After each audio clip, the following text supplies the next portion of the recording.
Well, greetings and salutations, everybody. Welcome to the best damn movie-related show on the planet Earth, the John Campea Show, coming to you from right here on my YouTube channel. I am, of course, your host, John Campea, and it is an awesome honor and privilege, as it is every day, to have you, our international friends, gather around us to get together, talk about our favorite things in the world, movies, movie news, TV, streaming, all sorts of good stuff. And on this glorious Wednesday, by the way, everybody, I believe it's happy 38 hours till WandaVision. Happy 38 hours until WandaVision, everybody. And joining me here celebrating 38 hours to WandaVision is the one and the only Mr. Robert Meyer Burnett. Robert, how you doing today, sir? John, when was the last time we were counting down the hours to watch a streaming series? Maybe not ever. I still don't understand. I haven't been able to quantify for myself, why do I like this show so much? Like it's a good show, and they do a lot of things well in this, right? And I'm enjoying, but I am like literally counting down hours to the next episode, and it's I don't know why I'm that excited about it, but I am absolutely that excited about it. And speaking of things to be excited about, guys, we're excited that you're joining us here today as we get together to talk about all these cool things. Now, a little bit of house cleaning before we get going, though. Just a reminder, guys, if you haven't done so already, or if you're new around here, welcome. And why don't you take a second and click on that subscribe button, become a subscriber to our YouTube channel. It'll keep you up to date on all the things that we've got going on around here. And a special hello to all you guys who are already subscribers. It's good to have you guys here. Okay, guys, here's how today's show is going to go. First thing Rob and I are going to do are go through some predetermined topics to talk about, and then we're going to get into the second half of the show and take your live comments and questions. And by the way, we're pretty much all caught up on our comments and questions because Robert Meyer Burnett did a big companion video for us yesterday, and we're now all caught up. So listen, if you guys want to get into a comment or question on today's show in the live part of the show, simply use the tip link that's in the description of this video. You can just go down there and click on it there, or you can enter it in manually at streamelements.com/movieblogtv/tip. You'll be getting your comments and questions on the show if they're reasonable, of course. And of course, you'll be supporting the channel at the same time. And all of us here at the John Campea Show, thank you guys so much for your support. Okay, guys, before anything else, let's get into one off the top, shall we? And the off the top we're going to get to is this. You know, Rob, one of the movies that came out prior to the pandemic slamming us all in the face was one that I was very sure was going to be awful. And that is Sonic the Hedgehog. I was pretty sure there was no what's the point in doing this movie? This is going to be, it's ridiculous. It's just ridiculous that you're even doing it. It's going to be silly. It's going to be, what's the name of the guy who plays Cyclops in X-Men and then he stars in this thing? James Marsden. James Marsden. I love James Marsden. I liked him in Superman Returns. I like him in everything that he appears in. I like James Marsden a lot. But besides that, whatever. But you know what? It's not a bad little movie. That Sonic is not a bad little film. It's charming. It's cute. Jim Carrey steals the movie. Like, Jim Carrey absolutely steals that movie. Like, when I heard he was going to be playing Dr. Robotnik, I thought, okay, well, that's an interesting fit, and he'll bring some of, but I wasn't prepared for how good Jim Carrey would be in that. He was really good. And look, I'm not saying Sonic the Hedgehog was a great movie. I don't think it was, but it was far better than I thought it would be, and I was very charmed by it. And my wife liked it a lot. So we knew there was a part 2 coming, and we knew from the post-credits, tales and all that kind of stuff. Well, now, Rob, an official announcement has been made, one not so surprising, one quite surprising. So this morning, guys, I wake up and I get in my email box, email from the studio's PR department, telling me a little bit later today, in just a few minutes, we're going to be announcing the new title for Sonic the Hedgehog 2. And it is, drum roll, Sonic the Hedgehog 2. That's the name of it. So they kind of made a big deal out of it. I think they were being facetious and kind of having fun with it. So here's our official announcement of the title, Sonic the Hedgehog 2. Okay, so not a big surprise. It's going to be called Sonic the Hedgehog 2. But here's the part that is surprising. It's coming out in April of 2022. That's just a hair over a year from now. They're releasing this thing a little over a year from now. That's a pretty quick turnaround time. That's pretty impressive and a pretty quick turnaround time. Now, there have been a lot of rumors floating around that maybe Jason Momoa will be one of the voices and all that. Whatever. I'm ignoring that stuff for now. But the fact that this thing, they must have already done a lot of pre-production. And if they're going to have this thing up, ready to go and be in theaters to go through all the pre-production, production, post-production on something like this. By the way, the visual effects of the first Sonic movie were a little questionable at times. I mean, it was actually, I'll go beyond that. It was pretty piss poor at times, the effects in the first Sonic, but still very charming, warm, funny, entertaining little film. And now they're going to have this next one out in April. Rob, you hear about this. So first of all, what were your thoughts on the first Sonic movie? And what do you think about the title, which is pretty straightforward? And what do you think about the fact that this thing's going to come out next April? What are your thoughts on this? Okay, first of all, I resisted seeing the Sonic movie for a long time, but I was curious. So I dipped into it. And I have to say, for a movie called Sonic the Hedgehog, I kind of liked it. like I don't know, it's not War and Peace, it's not Apocalypse Now, it's not When Harry Met Sally, but it is, as far as a Sonic the Hedgehog. Now, I admittedly, I'm not familiar with the mythology of the game, John, but I thought the movie was fine.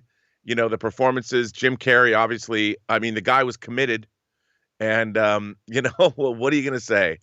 I liked it, but it doesn't surprise me that I would imagine, because I didn't catch up with it until after it was out of theaters, I would imagine this movie probably wound up doing huge numbers in the secondary market. And I bet a lot of people saw it. And that was probably what gave them the impetus to move forward so quickly with a sequel. Now, while I'm not going to lie, John, I'm really not going to be staying up at night waiting to see Sonic 2 the way I am for, say, like No Time to Die.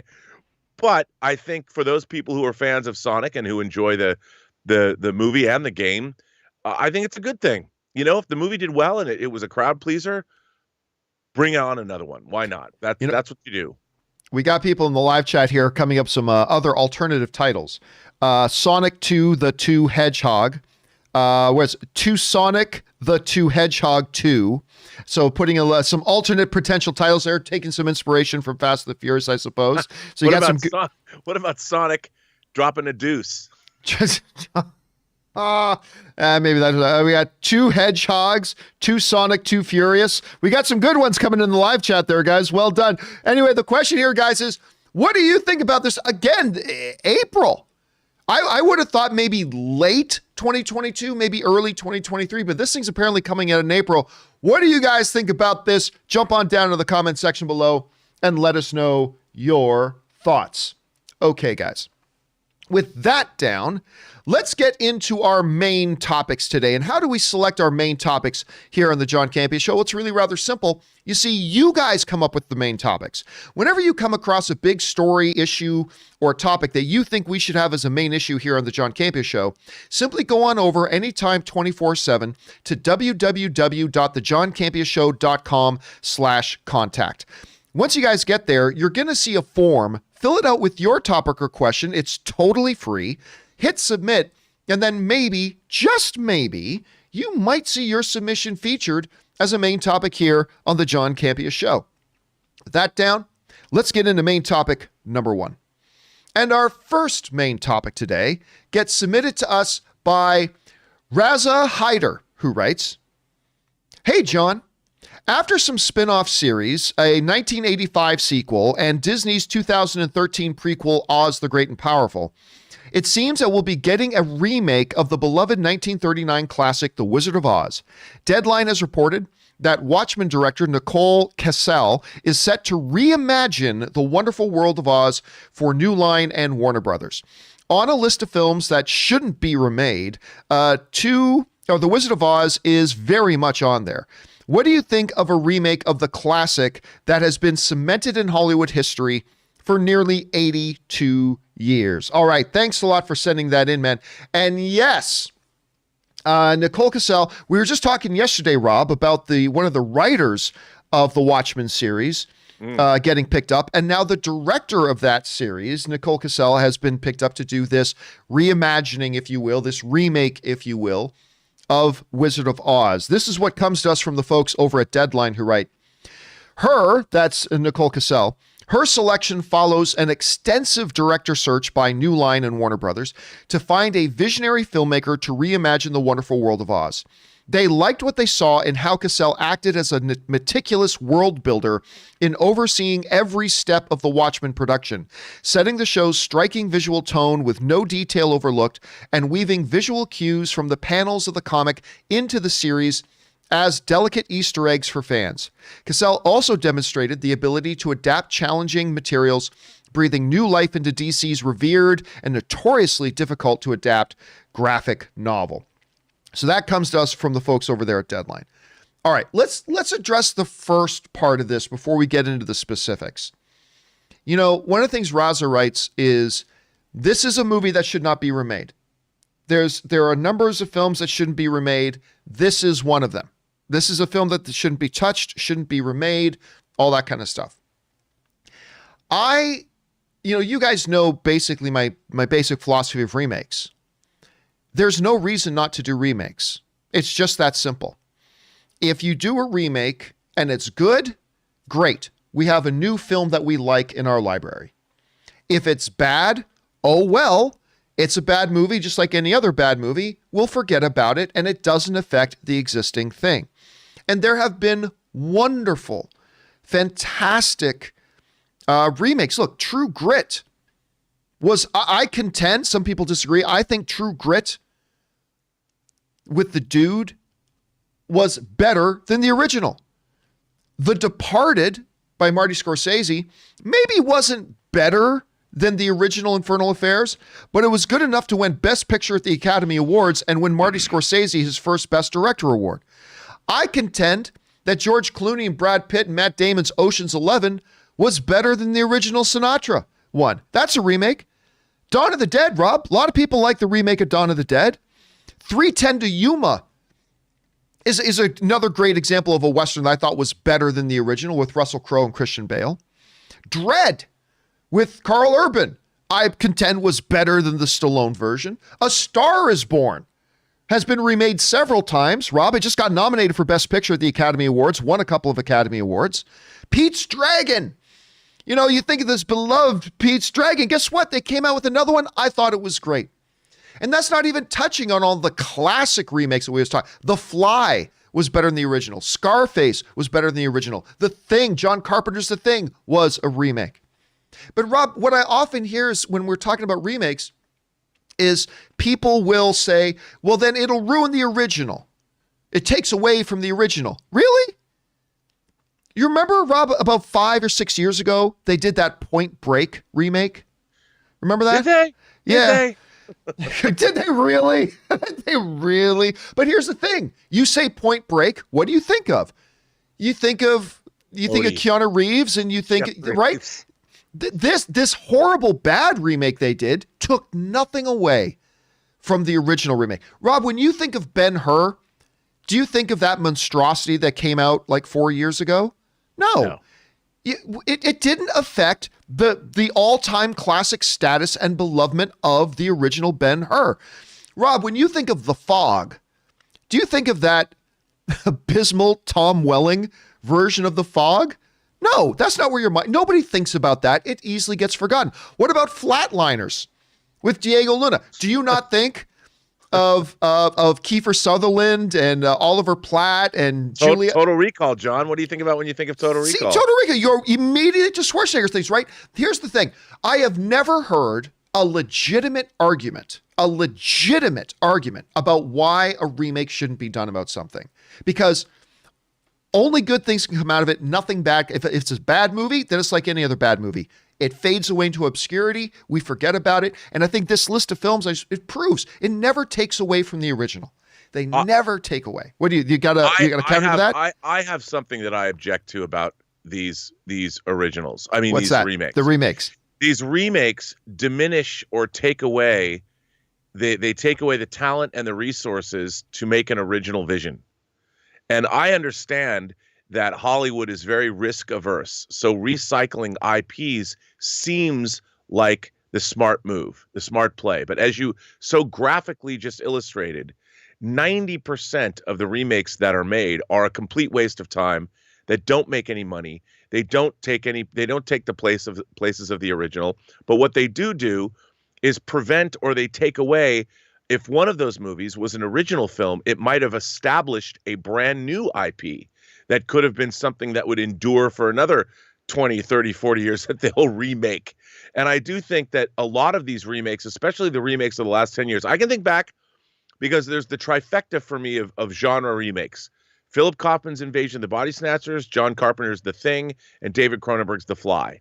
In my mind, those are three wonderful remakes that are all, what makes them great remakes, they're significantly different from the originals, that they take the core concepts, rework them, and make them their own. Obviously, the Carpenter's The Thing goes back to the John W. Campbell short story Who Goes There? Very different from the original. David Cronenberg's The Fly takes the central idea, makes it very, very different. And so those films stand on their own as legitimate visionary works. And the other movies, the difference is these other movies are decided upon by a studio. They're corporate decisions. Like, we're gonna remake RoboCop and Total Recall, or half of John Carpenter's oeuvre, and they're not approached by filmmakers that are like, I have an idea about how I want to remake. Like when Lee Wanell does The Invisible Man, it's a brand new take. It's a new modern take that does not besmirch the old time original, but it advances the idea of the Invisible Man because you have an auteur bringing a vision to it. And I think those remakes are great. Same with the Departed. You know, Martin Scorsese has an interesting take. It's different, but it honors the original. And that's, if you're going to have a remake, it should be driven by a filmmaker, not some corporate decision to make extra money by a studio. That never works. Yeah, but I think you just proved the point, though, right? Is that sometimes these remakes are filmmaker driven. Like you mentioned, The Departed, 3:10 to Yuma. I think, again, if I know a lot of you guys haven't seen 3:10 to Yuma with Christian Bale. But that was a good. Yeah, I agree. That was James Mangold, right? Right, Mangold did that. Where would we be without the Ocean's 11 films? I mean, so that was really driven by a new take. So it proves that a lot of these can. Now, my one objection to your objection about how they make other potentially original films not get made. More original film gets made today than in any other time in Hollywood history. Like we've gone through and done the statistics before. We've run through like an entire release schedule. I think it was like of 2019. Sure. And there was more original films made in 2019 than in any other time in Hollywood history, and any time in global history. What is also true is that there were also more sequels and remakes done than any other time in history as well. But I think that statistic just goes to show that it's not like sequels or remakes are preventing original film from getting made. There's more original film being made today than any time in history. So I just don't see the down part, and especially when you come to something like Wizard of Oz, right? When we get to Wizard of Oz, even I will admit, Rob, that as somebody who's like, go ahead, remake everything. F it, remake Star Wars. Go ahead, remake anything. I'm cool. If it's good, excellent. If it's not, we'll forget about it. And I still got the original. But even I have to admit that there are certain films that you bring into the conversation that even I, who is F it, remake everything, will go, ooh, and make me pause a bit. The Godfather. I mean, at the end of the day, I'm cool if somebody wants to make The Godfather, but I got to admit, I get a little, whoa, wait a minute, remake Godfather? And Wizard of Oz is one of those. But as our person asking the question pointed out, it's already been done a lot. Now, here's the interesting thing about Wizard of Oz, is that it is public domain. The book of the Wonderful World of Oz is open in public domain. Mm-hmm. Anybody can make, Rob, you and I, if you and I want to make a Wizard of Oz movie, you and I can. It's totally open public domain.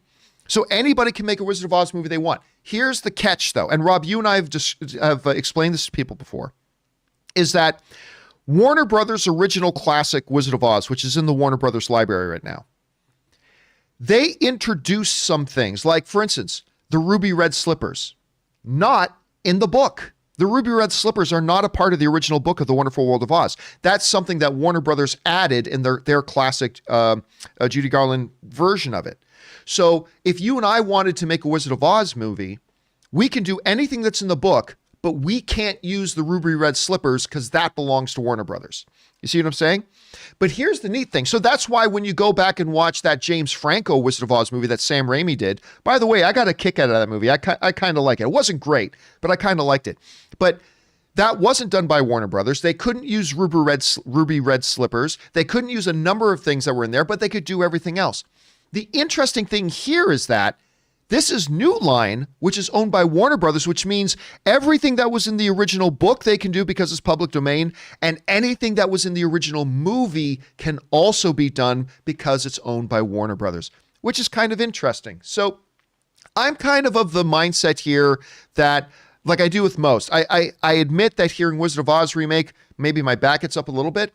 But listen, if she makes a terrific movie, it doesn't have to be as good as the original. Just give us another good movie that we can sit down in an evening, pop on and enjoy and watch and just be taken away to a magical land. If she gives us another great one, fantastic. And if it's bad, then it's bad. Have you seen Return to Oz that Walter Murch directed during the mid-'80s? I did. I did. I was a fan of that movie. I mean, it's very different. It's very different. It's a very different approach, yeah. I thought, Walter Murch, one of my heroes in terms of editorial and sound design, and responsible for the editorial of things like Cold Mountain and Apocalypse Now. He's an amazing guy, and I thought he made a really legitimate film in that. And you could absolutely see, if you have, to me, going back to a literary source is different than just a simple remake of a movie. Like, for instance, that's why John Carpenter's The Thing is good, because they went back to the source. And there's those books, the Frank L. Baum, the books, the Oz books are so interesting and unique. You could mount an entire, whether it's like Lord of the Rings or Chronicles of Narnia, and really, I think, do something really special with those books that wouldn't diminish the original Wizard of Oz at all. And so I think it could be really cool. And when you look at the world of Oz, there is so much you could do with that.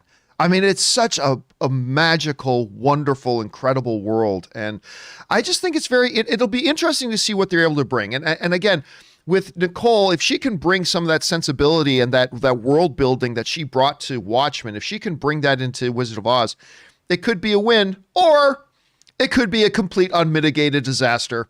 We'll have to wait and see. Question is, guys, what do you think about this? Them trying to do a reimagining, if you will, of Wizard of Oz with the maker and the director of Watchmen. I think it's a good thing to try. May work, may not work, don't know. What do you guys think? Jump down into the comment section below and let us know your thoughts. All right, guys. With that down, let's move into main topic number 2. And our second main topic today gets submitted to us by Santez. And Santez writes, "Hey, John and crew. I've been a big fan for a long time. Thank you so much, Santez. More talent is being added to the next Aaron Sorkin movie, being the Ricardos, with J.K. Simmons joining the cast. After watching Trial of the Chicago 7, I am eagerly looking forward to what Sorkin does next. With Simmons joining the cast, does this increase your excitement?" All right, thanks a lot for sending that in, Santez. And yeah, listen, Aaron Sorkin, for a long time, has been considered one of the best writers in all of entertainment. Whether it's his television stuff, whether it's his movie stuff, he's just been considered like one of the go-to main guys. When you think of the great writers in Hollywood, Aaron Sorkin's one of the names that comes to mind. Recently, he's been expanding that repertoire into directing. Robbie started with Molly's Game, which I thought was a terrific movie. I thought that should have gotten more Oscar attention than it did, but I thought Molly's Game was great. He follows it up with Trial of the Chicago 7. That, to me, ended up being my favorite movie of 2020. Even though it was a Netflix original, technically, Rob, it was still ended up being my favorite movie of 2020. And now he's got this I Love Lucy thing being the Ricardos coming. And we've already known about the addition of Javier Bardem, which is crazy good, Academy Award winner. We've already known about the addition of Academy Award winner Nicole Kidman, going to be playing Lucy. Insane. And now, apparently, we got J.K. Simmons in there. This comes to us from The Hollywood Reporter, who writes, in the show, real-life married couple Lucille Ball and Desi Arnaz played a married New York couple, Lucy and Ricky Ricardo, a housewife and band leader, respectively. Their best friends are another couple, Ethel and Fred Mertz, who frequently find themselves ensnared in Lucy's complex plans of joining her husband in show business. In Sorkin's drama, the story is set during one production week of I Love Lucy, wherein Ball and Arnaz face challenges on two fronts. One crisis that could end their career and another that could end their marriage. Simmons would play William Frawley, the actor who played Fred Mertz, who later went on to co-star in My Three Sons. Rob, right out of the gate, I'll tell you, I've been very excited about this. I Love Lucy is truly one of the greatest television programs ever made. And you know what's funny? It holds up. When you go back now and watch like some of these old reruns of I Love Lucy, tell me you don't smile. Tell me you don't laugh. Oh, they're timeless. You know what I mean? They're absolutely timeless.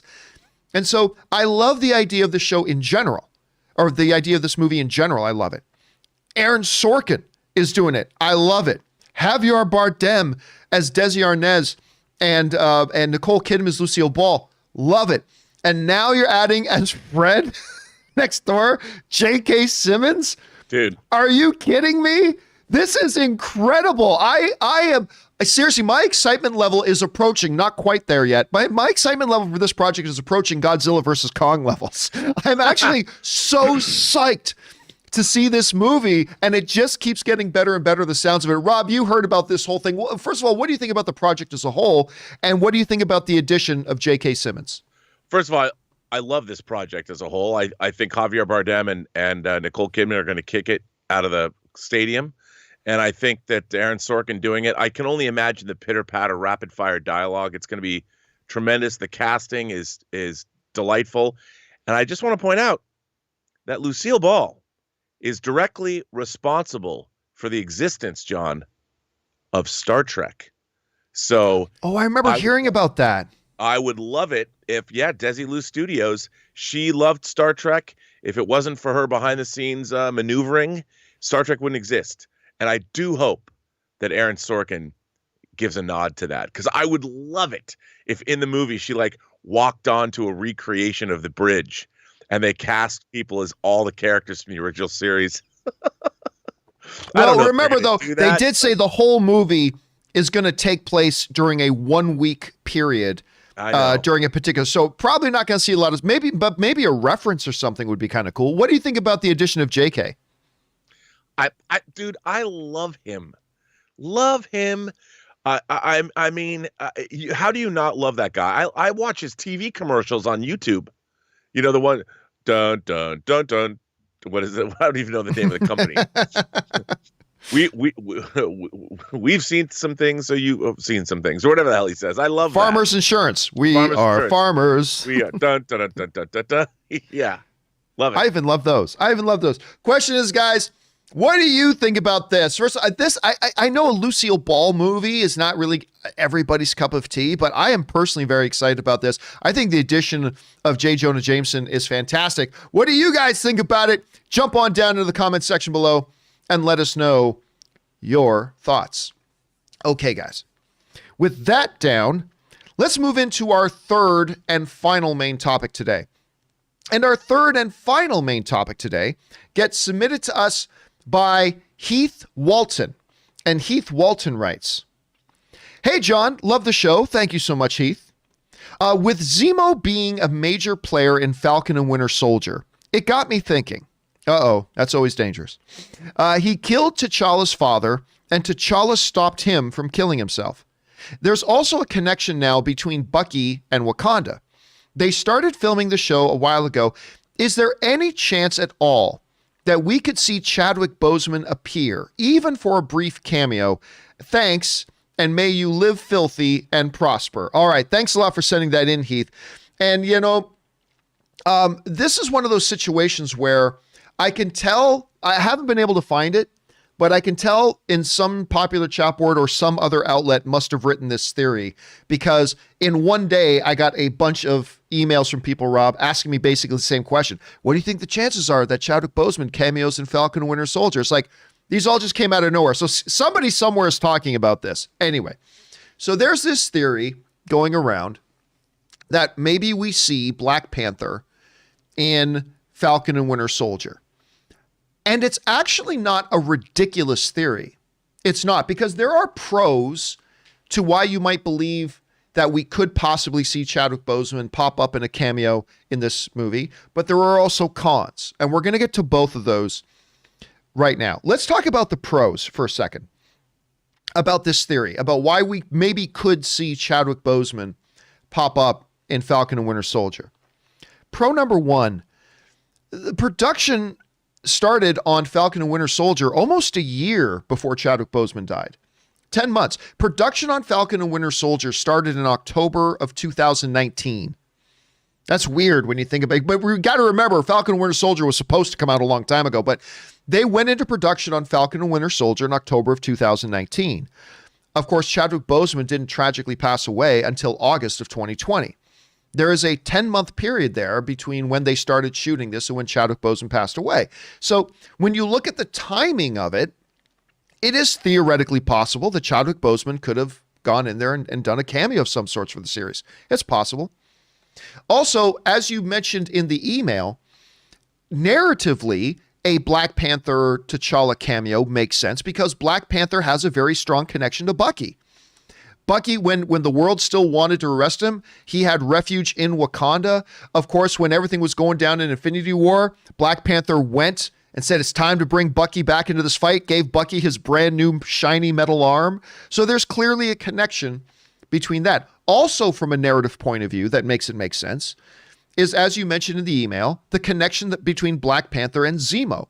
We know that Baron Zemo is kind of the antagonist of Falcon and Winter Soldier. And obviously, the thing that got Black Panther involved in the first place was the murder of his father that he thought was Bucky. Turns out it was Zemo. Zemo murdered his father. Zemo's final scene, other than the one with Bilbo Baggins at the end, was sitting down with T'Challa on that mountainside, recalling, going over everything about why he did what he did and all that kind of stuff. So there's a connection there. So those last 2 points, there is a narrative here that makes it make sense for a Black Panther to show up. Also, from a Disney Plus point of view, is there a more significant cameo you could possibly have in Falcon and Winter Soldier? Maybe other than Captain America himself, is there another cameo that could have this sort of impact as a Black Panther would, even understanding that they were putting this together before Chadwick Boseman passed away? So from the fact that there was 10 months between when they started shooting this thing and when Boseman tragically passed away, understanding that there is real strong narrative reasons to have him pop up in there, from his Black Panther's connection to Bucky, Black Panther's connection to Zemo, and from a Disney Plus point of view, I mean, there's really not many other more important cameos you could possibly have. So these are the pros that I see, and why, if you are one of these people wondering, could we possibly see Black Panther? There's a list of some pretty good reasons why you might think that. That being said, there is also some cons, okay? There's also some cons to why maybe you shouldn't believe that this is going to happen. Let's take a look at a couple of them. Number one, it's hard to believe that it wouldn't be publicized. Rob, when you look back at Ma Rainey's, one of the things that they really promoted about that movie was this was Chadwick Boseman's final performance. And they use that in their marketing, I don't think just to make extra money, but to also draw attention, to honor the fact that this is Chadwick Boseman's final performance. And it's hard for me to believe that if Marvel was going to have Chadwick Boseman pop up, that they wouldn't want to make sure that they honored that as well. that they would say, actually, this is Chadwick Boseman's final appearance in an MCU thing. Yes, it would take away from the surprise, but I think Marvel would be willing to give up that surprise to make sure they honored Chadwick Boseman in such a way to say, hey, this was Chadwick's final appearance in our MCU film. This is very special to us, and blah, blah. I think they would have done that. I think the fact that we haven't heard anything about Chadwick Boseman appearing in Falcon and Winter Soldier is definitely a strike against the idea that he may be there. Also, another point is this. While there was 10 months between when they started shooting Falcon and Winter Soldier and when he ultimately passed away, Boseman was just coming off of finishing shooting Ma Rainey's Black Bottom. And when we look at that movie now in hindsight, he looks significantly smaller, right? Like when we look back at that movie now, and we simply don't know what Chadwick's condition was. Yeah, he was still alive for another 10 months, but we simply don't know what his condition was by the time he finished shooting Ma Rainey's Black Bottom. And when you understand and you go back and look at that now, and he was clearly physically looking a lot different than he did previously, I think that's a strike against the idea that maybe he pops up in here as well. Last part here was the flip side of what was in the pros column. Most significant cameo the show could have. And I think this plays back into reason number one, being that it would be the most significant and the pop would mean the importance of it, the specialness of it, that we had one more thing with Chadwick Boseman that we were going to get to enjoy and celebrate. Again, it just leads me to believe it's something that would have been mentioned. So overall, I don't think you're crazy if you think there is actually a chance, like a bunch of people out there are writing right now. I don't think you're crazy if you think there's a chance that Chadwick Boseman could appear. I think there are some very solid reasons why you should believe it, or why you could believe it. However, I personally feel like the cons list outweighs the pros list. So, Rob, I look at the situation, I look at the pros and cons. For me personally, I really don't think there's much of a chance that we see Chadwick Boseman pop up in Falcon and Winter Soldier. I get why people would think that, so I don't think they're crazy that they do. I just think the cons outweigh the pros. Rob, you look at this situation. We understand how much he was still around for quite a while once they started filming the show. What do you think about the theory of Chadwick Boseman popping up for a cameo in Falcon and Winter Soldier? Where are you on that right now? I think it's a bit iffy. For me, let's just assume for a moment that they actually he had time and he, in his busy schedule, and actually shot a cameo. If you had that in the wake of what's happened, presenting it in this show and publicizing it, I think might be in a bit of bad taste. I think, especially because, Ma Rainey's Black Bottom, I don't know if you've watched it. I thought it was a pretty extraordinary. Good. So good. It's an adaptation of a play. So it as a movie, it feels a bit stage bound. Well, because it is, but his performance was just amazing. And to know the battle that he was fighting while making that movie, it's heartbreaking to watch, but that guy put everything that he had into that performance. And I think that to publicize something like that within Falcon and Winter Soldier might be a little disrespectful. However, if they did shoot it and they did have a scene or maybe scenes with, especially if it's with Zemo and he's in there and they don't tell anybody, they let people discover it on their own, I think it would very much honor his legacy and what he did, because it's not, they're promoting the show, which is what they should do, but to have that extra little, a bit of him in there, I think would be a tremendous honor. And for all the fans and for everybody that movie meant so much to, I think it would be a great send-off. So I think since they're not promoting it, I don't know. I would assume they don't have him in there. But if they did, I think it would be a surprise, and it would certainly be a welcome surprise, and I don't think there's going to be a dry eye in the house. But I don't think that there is. But after watching WandaVision, I wouldn't put it past them. As a matter of fact, if Chad Boseman came back from the afterlife to shoot one scene for Falcon and Winter Soldier, that wouldn't surprise me either, because who knows what they can do over there. But I think it's if he is in there, they've handled it correctly, I think. I mean, if he is in there, it would. I mean, it would be the internet would explode. I mean, it would be crazy. I don't think he will. I mean, on top of all that, I think Kevin Feige has mentioned already that his last thing was doing the voice for the What If animated thing, right? Marvel thing. But I mean, maybe they're keeping it in wraps. But I'm gonna. If I had to put $5 on, I'm betting he does not make an appearance. But he could say it. Kevin Feige wasn't wrong, because What If comes out after Falcon and the Winter Soldier. I mean, true. But he didn't actually have to appear on camera. All he had to do is record audio, right? So I don't know. I'm going to give it literally, I'm going to give it a 1% chance that he shows up in Falcon and Winter Soldier. Where would you put that line? About that. About that? So very unlikely. 5% or under. I mean, it is such wishful thinking, and it would be tremendous. But again, I could see it happen. If it was any other film company, I'd say no. But it is, after all. I mean, Red Skull was in Infinity War. I know it wasn't Hugo Weaving's voice, but I'm like, I mean, I remember sitting next to John Schnepp watching Infinity War, and when Red Skull showed up, we were jumping out of our seats like little kids. It was just, so you just never know what's going to happen. You never know what's going to happen. Question is for you guys. What do you think? You've probably seen this rumor going around. Do you think there is actually, when you look at my pros and cons list, maybe you have your own pros and cons list, what do you think the chances are that Chadwick Boseman makes an appearance in Falcon and Winter Soldier? I think there are some solid reasons why you could believe it. I personally myself don't. But what do you guys think? Jump into the comment section below and let us know your thoughts. Okay, guys. With that down and out of the way, let's now spend the rest of the show today taking your live comments and questions. Once again, if you want to get a live comment or question on the show, simply go to the tip link that's in the description of this video. You'll be getting your comment or question on the show, or you can enter it in manually at streamelements.com/movieblogtv/tip.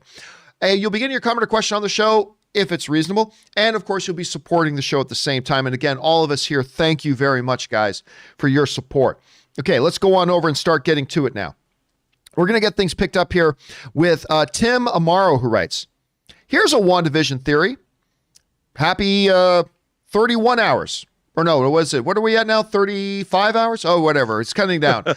The countdown continues, guys, to the next episode of WandaVision. Here's a WandaVision theory. Wanda took a few pieces of Wanda's body, or Vision's body, to create her children. Oh, I hadn't thought about that. That may explain where they came from and why they seemingly have powers. Thanks for all you do. It's not, I mean, look, whatever, when she's warping reality in there, she makes things from other things. Which led Rob to that one really dark theory I had. It's like, Wanda's kids came from somewhere. Vision notices there's no other kids in Westview. Did she make her kids out of the other kids? I know that's super dark, but that's not a bad idea either. About, like, my theory is that she took all the scrap from Vision and created this new version of Vision that's not the real Vision, but a new version of Vision. Maybe she used some of the things to create her children. I mean, I don't know. Clearly, they're not regular, normal biological phenomena, because I don't think, Vision's got the old robo sperm going. I don't think that's happening. And it was clearly not a normal pregnancy. But I don't know. The theory that she created her children out of the some of the parts from Vision, which I guess would make Vision truly their father in many ways. I don't know. What do you think about that theory? Maybe, perhaps, but I don't. I think a lot of the theories that we have, or that I'm reading, are a little bit more outlandish than what the truth is going to prove to be. But then again, I keep thinking that we're watching a show about one of the Avengers trapped in sitcoms that keep changing from decade to decade, which is one of the wackiest, most outlandish premises I think I've ever heard of for any TV show, much less a Marvel Cinematic Universe show. So nothing, I guess, is too outlandish. You've got Wanda's been in bed with Vision on the show, and Vision's a dead synthezoid. Wow, John. So I really think that, hey, if you want to believe in this theory or any theory, or who am I to say no? All right, let's move on. Next one. An anonymous viewer writes, "Who's the popsicle?" I love that line. Seems odd for someone from the 80s to say. Sounds more like slang from the 1950s, but what if Pietro perceives Vision as a corpse? Thinking this guy should be on ice in a morgue, hence, who's the popsicle? No, I don't think so. Because remember, Vision's a synthezoid. He's a robot. So I don't, it's not something that connects with me. And it is totally something that would have been said by one of those characters in the 50s. Hell, I think that's probably a slang that would be used today with some people. So I personally, I mean, you might be onto something anonymous, but I personally don't see it that way. All right, next up. Alan writes, "Hey, John, in recent Falcon and Winter Soldier trailer, you see multiple occasions walking through Madripoor and when Bucky Spartan kicks someone, that Sam and Bucky appear to be working with Zemo. What do you think could make them work with Zemo?" Well, and by the way, Lindro sends in a super chat badge in the live chat. Thank you, Lindro. I mean, look, Rob, you don't have to look much further than Hobbs and Shaw. Or one of the Fast and Furious before that, where it's like, oh, we've got a threat so bad, we're actually going to have to work with one of our former villains. That's not new. That wouldn't be new. Right. Now, I admit, I didn't pick up on the idea that they were working with Zemo, but it wouldn't be the first time that a movie or television series sets up the scenario where the good guy has to work with the bad guy to accomplish something greater. So I don't know. What do you think about the theory? Could be. I think that, rivals teaming up to accomplish a goal is a time-worn, time-honored storytelling trope. So I could see that happening, but judging from the dialogue, you get snippets of the trailer, "I still want to destroy all the superheroes," or whatever is said, that, I mean, maybe it could happen. Maybe they have a common enemy, but I thought Zemo never got his due in the movie. I thought basically he won. He eventually at the end he got taken down, but he certainly caused a lot of havoc within the ranks of our heroes, which I liked. I thought that was great, and to see that continue, especially in the post-blip world, I think it could be really fascinating. But I don't know if they're going to team up. Maybe they will.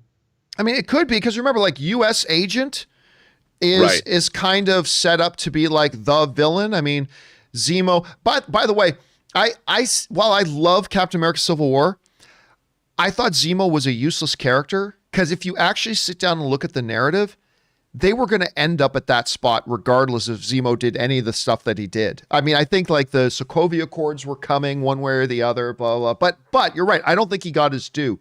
But so I don't know that they work together, but again, if they do, it's not the first time we've seen something like that in a movie or TV show. So, I mean, hey, and anything that gives us more Daniel Bruhl screen time, that dude's a phenomenal actor, then I'm all for it. So let's see where they go with that.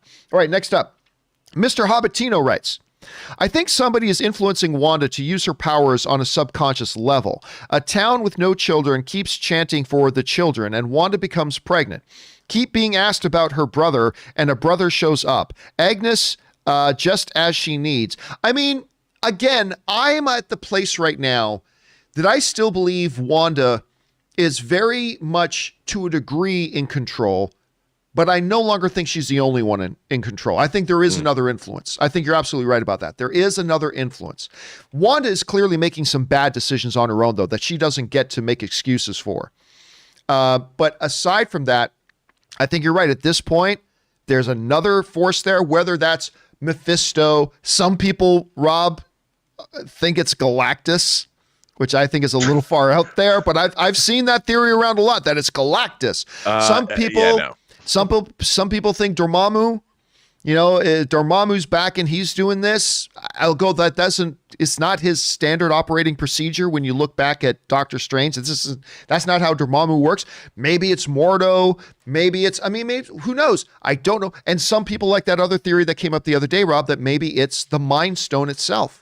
Maybe the essence of the Mind Stone is doing it.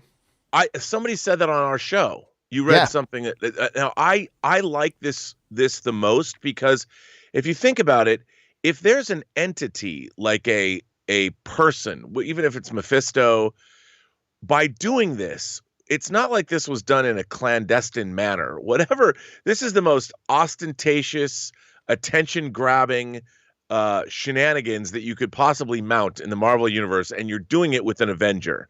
So it's not like you're not going to bring the wrath of every organization, whether it's Sword, whether it's Shield, and the Avengers, on top of you. So who's ever doing this is not, if it's an entity like even if it's Mephisto, there will be hell to pay. What did they think they were going to get away with? But the Mind Stone wouldn't have thought that through. The Mind Stone is a universal force, and the Mind Stone's the Mind Stone's manifesting what's in someone's mind. It's not thinking the practical day-to-day operations of what it's doing. I mean, the Mind Stone's not going, wow, I don't really understand this whole sitcom universe, but it's what's in her mind, so that's what's being manifested, as opposed to an entity that's like, yep, we're going to set up this hex in the middle of America and right in the middle of New Jersey and steal people and steal an Avenger and broadcast signals out. It's not thinking that way. So to me, it makes more sense that it's something like the Mind Stone that doesn't necessarily have a thought behind it. It's manifesting emotion and it's manifesting grief without a true practical understanding of what that means.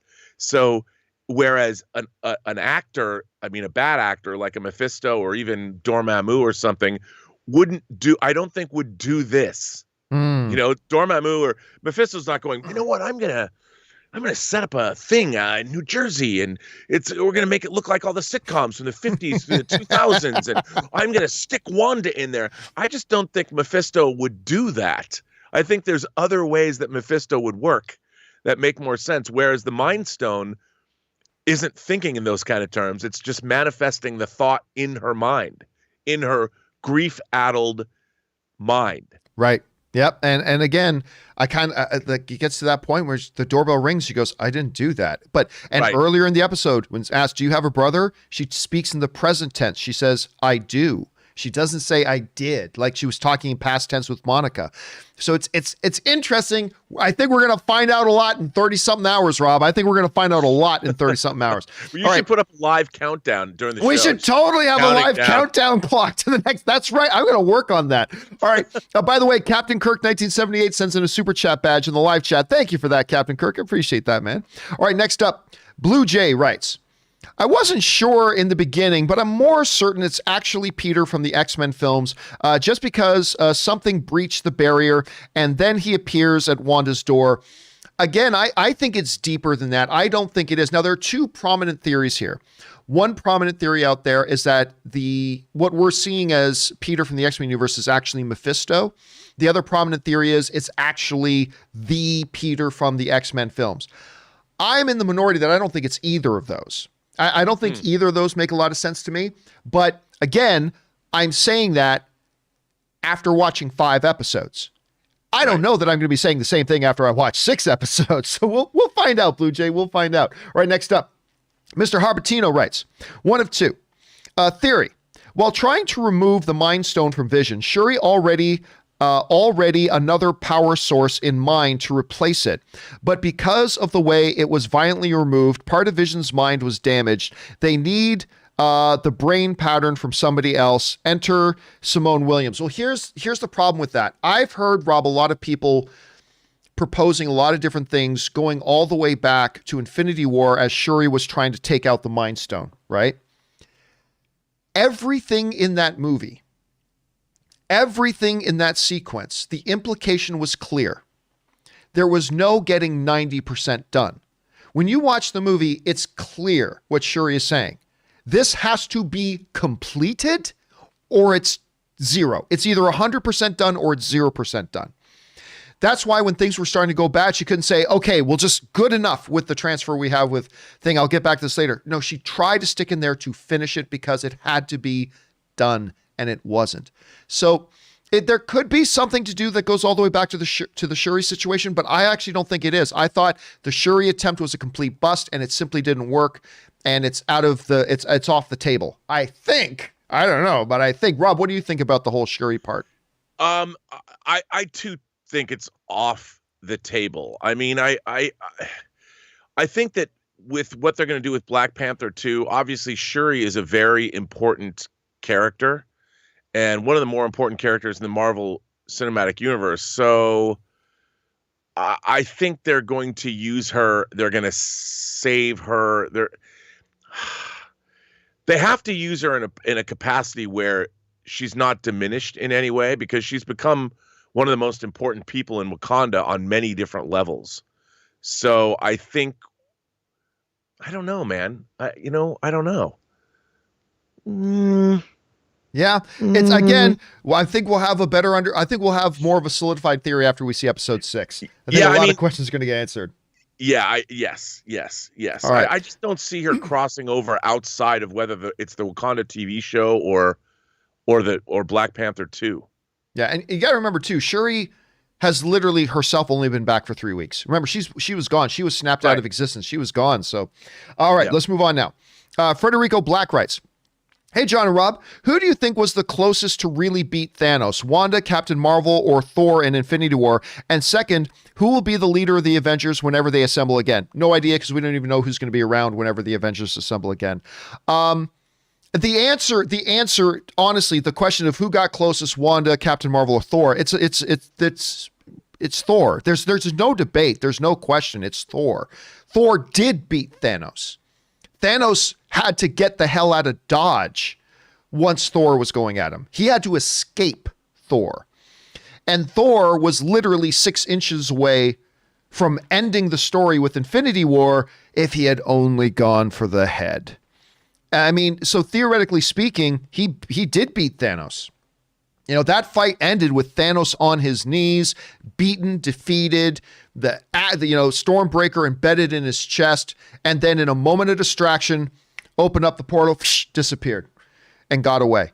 So, whereas Captain Marvel did get real close to beating Thanos, she totally believes she can beat Thanos. Like, when she goes, "Where are you going?" "I'm going to go kill Thanos." Like, she's totally 100% confident she can kill Thanos. Wanda clearly came really close to beating Thanos, but Thor did beat Thanos. So that answers that. To me, that answers that question. I don't know, Rob, what do you think about the answer to that? Who got closest? Marvel, Wanda, or Thor? You know what I think? Look, I think Captain Marvel and Wanda could both have taken out Thanos using their powers, but I think what I love about what Thor did, and eventually even taking off his head, was both Wanda and Captain Marvel seemed... I just like the fact that when you fight Thanos, I like the idea that it's hand to hand. You're not using... It's the physical power that they contain, whereas Wanda would use a spell, which is fine, and Captain Marvel would use her enormous cosmic powers or whatever. But Thor, it's a fight, man. I want to see Thanos swinging some blades and Thor swinging Stormbreaker and fighting, because both Wanda and Captain Marvel could stand on a rock, a football field away from Thanos and defeat him, really. But Thor's going to get in there and mix it up. So while both Wanda and Captain Marvel could take Thanos out, I think a real victory over Thanos has to be one of brute strength. It's interesting, when you look back at Infinity War, when Thor beat Thanos, this is the part that made me gasp, because Thanos has the Infinity Gauntlet, and he delivers a long-range power blast of the Infinity Gauntlet at Thor. Thor throws Stormbreaker that cuts through the Infinity Gauntlet's blast like butter. Yep.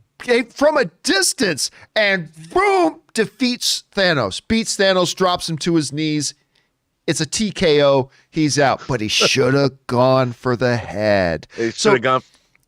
That's why, to me, in the question of who came closest to beating him, the one that did beat him, Thor. Thor beat him.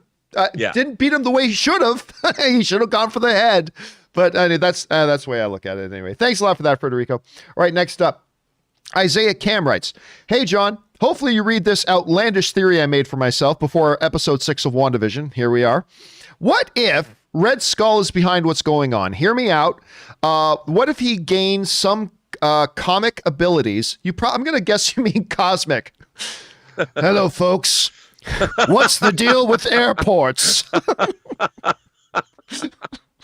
What's the deal with Thanos? Red Skull develops some comic abilities. There we go. Okay, so what if Red Skull gains some cosmic abilities from being around the space and soul stone? He is free now. Well, listen, here's the problem. Here's the problem. There is no narrative connection between Wanda and Red Skull. If we were talking about a Captain America movie or a Captain America show, there's a narrative connection there that makes that somewhat plausible. Yeah. Clearly, Rob, when we see Red Skull and he's like floating there, ooh, I'm a Dementor. Red Skull became a Dementor. It's like, so clearly that's not something Red Skull could do before. He's clearly been transformed in some way, but there's no narrative connection there. So it would seem very out of place to me. It's like if I was watching Breaking Bad and it's like somebody, and we're getting ready to the finale and somebody writes in, "Hey, John, like what if Darth Vader shows up and stops Walter at the end?" It's like, there's no connection there. So I don't know. I find it unlikely. Rob, you often point out with the crazy stuff they're doing, anything's on the table, but I find the idea of it being Red Skull unlikely. What do you think? I find it extremely unlikely. I'm like, what? What? Can you imagine? This is my plan. Yeah, it just doesn't seem to connect. I mean, of all the statisticians that could exist, of all the people that would be doing something like this, I think the Red Skull, this would be the last way. I mean, how would the Red Skull even know what's going on? You know, it's just a weird. No, seems unlikely. All right, let's move on here. James Welsh has got 1 of 5. Here we go. After the stones were destroyed, what's to say their power's essence transferred to Wanda? The stone's power can only be held by superpowered beings, which Wanda is, and since the stones are sentient, they knew she could wield them. She's using the space stone power to create the force field around the town, the mind stone power to control the town, the reality stone to create the world within Westview, the time stone to travel between different time periods of sitcoms. The power stone would explain why she seems so much stronger because it's boosted them. Soul stone she used to bring back Vision, although Vision did Vision have a soul? I'm not sure that Vision had a soul. Anyway, we go back to that Star Trek episode. The Soul Stone power can only be used by somebody who sacrificed a loved one. She sacrificed Vision to stop Thanos. When she brought back Vision's soul from the dead, that was noticed by Mephisto, and he became aware what happens to her and the power she wields. He's manipulating her for his own gain or wanting the power for himself. In the end, Wanda completely loses of her mind, and the stones completely corrupt her body. The stones' powers mess up reality, creating the multiverse, bringing in Spider-Man and Doctor Strange to stop her. All right. That's a lot there, James, but let's go over it here. One, let's start with this one off the top of my head. The sacrifice. She never sacrificed Vision to get the Soul Stone. It's not that the Soul Stone is just going to go to anybody who makes a sacrifice. Like Thanos had to sacrifice Gamora for specifically the Soul Stone. Black Widow, I'm sure, has made sacrifices in her life before, but she had to sacrifice, or Barton has he sacrificed things before? But he had to sacrifice Widow to the stone. Like, it's not just at some point you had to make a sacrifice. You had to sacrifice to the stone. So I think that's kind of taken out of the equation there. The big thing, though, is like I'm kind of buying into this essence of the Mind Stone being a part of it. The thing about the whole rest of it is this. I still think there's going to be more thematic similarities with House of M. I don't think we're done with the thematic similarities of House of M. Now, not the specifics, but making the whole principle of this, it's just all the Infinity Stones again, is such a departure from the themes of House of M, which a lot of this is clearly based on. And again, it's just becoming an over-reliance on just, it's all the Infinity Stones again. So I don't know. The good thing, James, about the theory you're presenting is it does connect a lot of dots, and that's the sign of a good theory. But, even you can have 10 really good theories that aren't necessarily what they're doing. So I don't know if we're talking about all of them. And I think within the world, like for instance, Rob, in the sitcom, she's not actually time traveling in the sitcoms. She's just making it appear that way. She's making it appear because guess what? If she time traveled to the 50s, I don't know if you know this, Rob. Now, I'm not an astrophysicist and quantum engineer, but in the 50s, everything was in color. I don't know if you know that. The world wasn't actually black and white in the 50s. There was actual color in the 50s.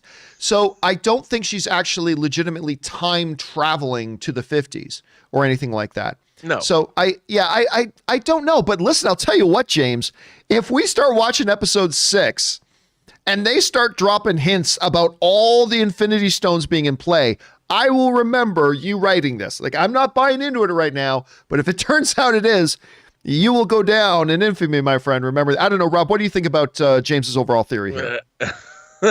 Well, it's pretty outlandish. I don't see, to me, that, like you said, going back to the actual 1950s, she's going back to a very specific representation. The one thing about the sitcoms of that era was they did show a simpler time, a time of domestic bliss, or a time when there was what was good and what was right was very cut and dried.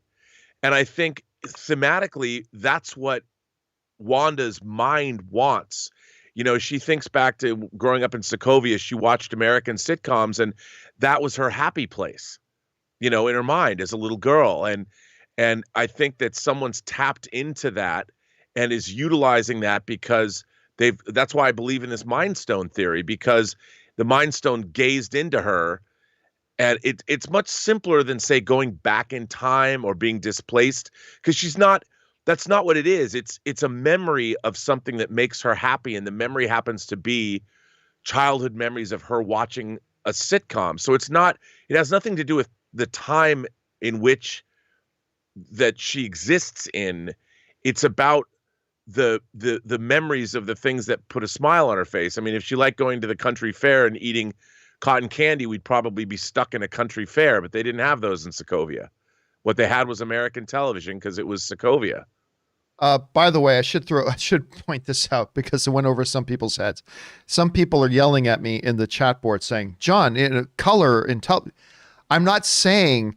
What I'm saying is real life in the 1950s. If you were alive in the 1950s, real life is in color. That's what I'm saying. So a bunch of people misunderstood what I was saying there. Anyway, color TV didn't exist then. Yeah, I wasn't talking about what was in TV. I'm talking about in real life, everything was in color. Okay. Anyway, Cole Obsidian writes in, hey, John, first time tipper, although I've been watching your show for 2 years now. Thank you so much, Cole, for being around and being a part of our show, dude. My theory is that Agnes is a witch who, because of her powers, is more aware of the changed reality than the other residents in Westview, similar to Cisco in Flash Season 2. Well, I mean, maybe. I mean, so here's what's interesting about that, is that I've been saying, there's clearly something different about Agnes. She is not your typical Westview resident. What that is, I'm not sure. A lot of people think she's Agatha Harkness, or she thinks she's like behind it all. I don't think she's behind any of this because like she is literally afraid of Wanda. She's in fear of Wanda. And I keep going back to this. That one scene in the episode when Herb and her are talking and Herb's about to tell Vision what's going on, Agnes looks at him, not with a, you better shut your mouth look. She looked at him in terror, in absolute fear. Like she is afraid of Wanda. And even in the way, Rob, in the latest episode, when she does, should we take this from the top? Like you could tell she was like, do you want to take it from the top? Like, she's afraid. I still think there's something very different about her. Maybe she is an enhanced being. Maybe she's a witch. Maybe she's a superpowered being, and maybe that's what's unique about her. Don't know, but we will find out soon, Call. All right, next up, we got Charlie Upton, who writes, every time Agnes mentions Ralph, it reminds me of Norm from Cheers mentioning his wife Vera, which we never got to see her. We never got to see her face. Ralph as Mephisto is a misdirect. Also, Peter as Pietro is another misdirect. Strictly fan service to keep us speculating. I agree. By the way, Rob, there's another great one. We were just talking about Frasier the other day, right? Niles and Maris. Like for 8 or 9 seasons of Frasier, we always heard about Maris, never saw his face. So I don't know. I do think Ralph is something, though. Yep. I think Ralph is something, whether he's Mephisto or Dormammu or whatever. I don't know. I doubt, but I do think he's something. Where are you at right now on what is this never seen before husband of Agnes, Ralph? Well, the detail in this show, the level of detail, even to the point where they use different takes of lines of dialogue to recap the episode, which people pointed out in these chats that I was doing, which is very astute. This is a mystery that they've been positing in every episode. So this idea of who or what Ralph is probably a big reveal that I would assume is going to tell us a lot. And I don't know who Ralph is at this point. Maybe Ralph isn't a person, but Ralph might be a thing. You know, you never know. But I think whatever it is a big key to the mystery. Although Catherine Hahn's always really happy. She disparages Ralph, but with love. So I don't know. I honestly don't know. I don't have a theory about who Ralph is, but it's a big deal. And I think it goes far. I mean, what we've seen in the trailers, Catherine Hahn might be controlled as well. She might be the person who's, like you said, most in fear or has the most to lose because she's been pushed to be the forefront of this by something. And maybe she hasn't wanted to be there, but she's been playing a part the whole time. Because as we saw last episode, when she says, do you want me to go back to one? Do you want me to take that back? Like, she's very eager to did I mess up? I'll go back and fix it right now. Because she knows Wanda can just blink and reality will be reset. Right. So the whole thing is terrifying. All right. Next up, we got Big Brain, who writes, I don't know if anyone else has brought this up, but in this, the last episode of Vision asks Wanda why there isn't any children in Westview. But from the trailers, we see there is a Halloween episode with children walking around the streets. It's about to get weird. Yeah, which is 2 big mysteries. Number 1, where are the children? Why have we not seen any children? What's the deal with that? Did Wanda cannibalize them to turn them into her children? That might be a little bit too dark. Did she whisk them out of Westview to spare them from what she was about to do to all the adults? Maybe. Big mystery number 2, then. What is it that brings the children in? Is it Wanda just going, okay, Vision has a problem with no children, I'll make it so there's children? Is it another thing like the external force? Like she thinks about, I have a brother. Boom, her brother shows up. You know, is it one of those? So 2 big mysteries here. Where have the children been? And by the way, Barbarella Haymaker sends in a super chat badge in the live chat. Thank you, Barbarella. Why are there no children there? And why are they suddenly there when we get to this Halloween episode, which I'm guessing is probably going to be this next episode. What are your thoughts on that right now? Well, if you're going to have Halloween, you need kids. Yep. So maybe Wanda blinked her eyes and populated the town with kids. You know? It's going to be interesting to find out. I mean, clearly the question about children has been brought up many times in this show. For the children, you know, they've talked about that a lot. And clearly part of what's going on here is somebody either wants Wanda's kids, has set this up so Wanda will have those kids. There's something going on. I mean, even that, John, it's so wacky and strange that she used her powers to conjure up children that, lest we forget, she actually gave birth to. Like, they came out of her. She's one wacky sorceress, let me tell you. All right, next up, Willa writes, I'm a bit unclear on what underrated means. For example, when you say the King's Speech is a bit underrated, do you mean it hasn't received as much critical acclaim as it should, or it hasn't received enough love from the general public, or something else?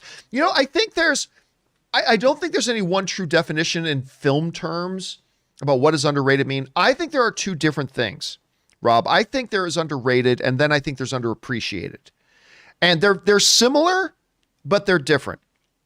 To me, when I say something is underrated, I think that you're making a statement that, hey, there's a movie here that most people don't think is anything special.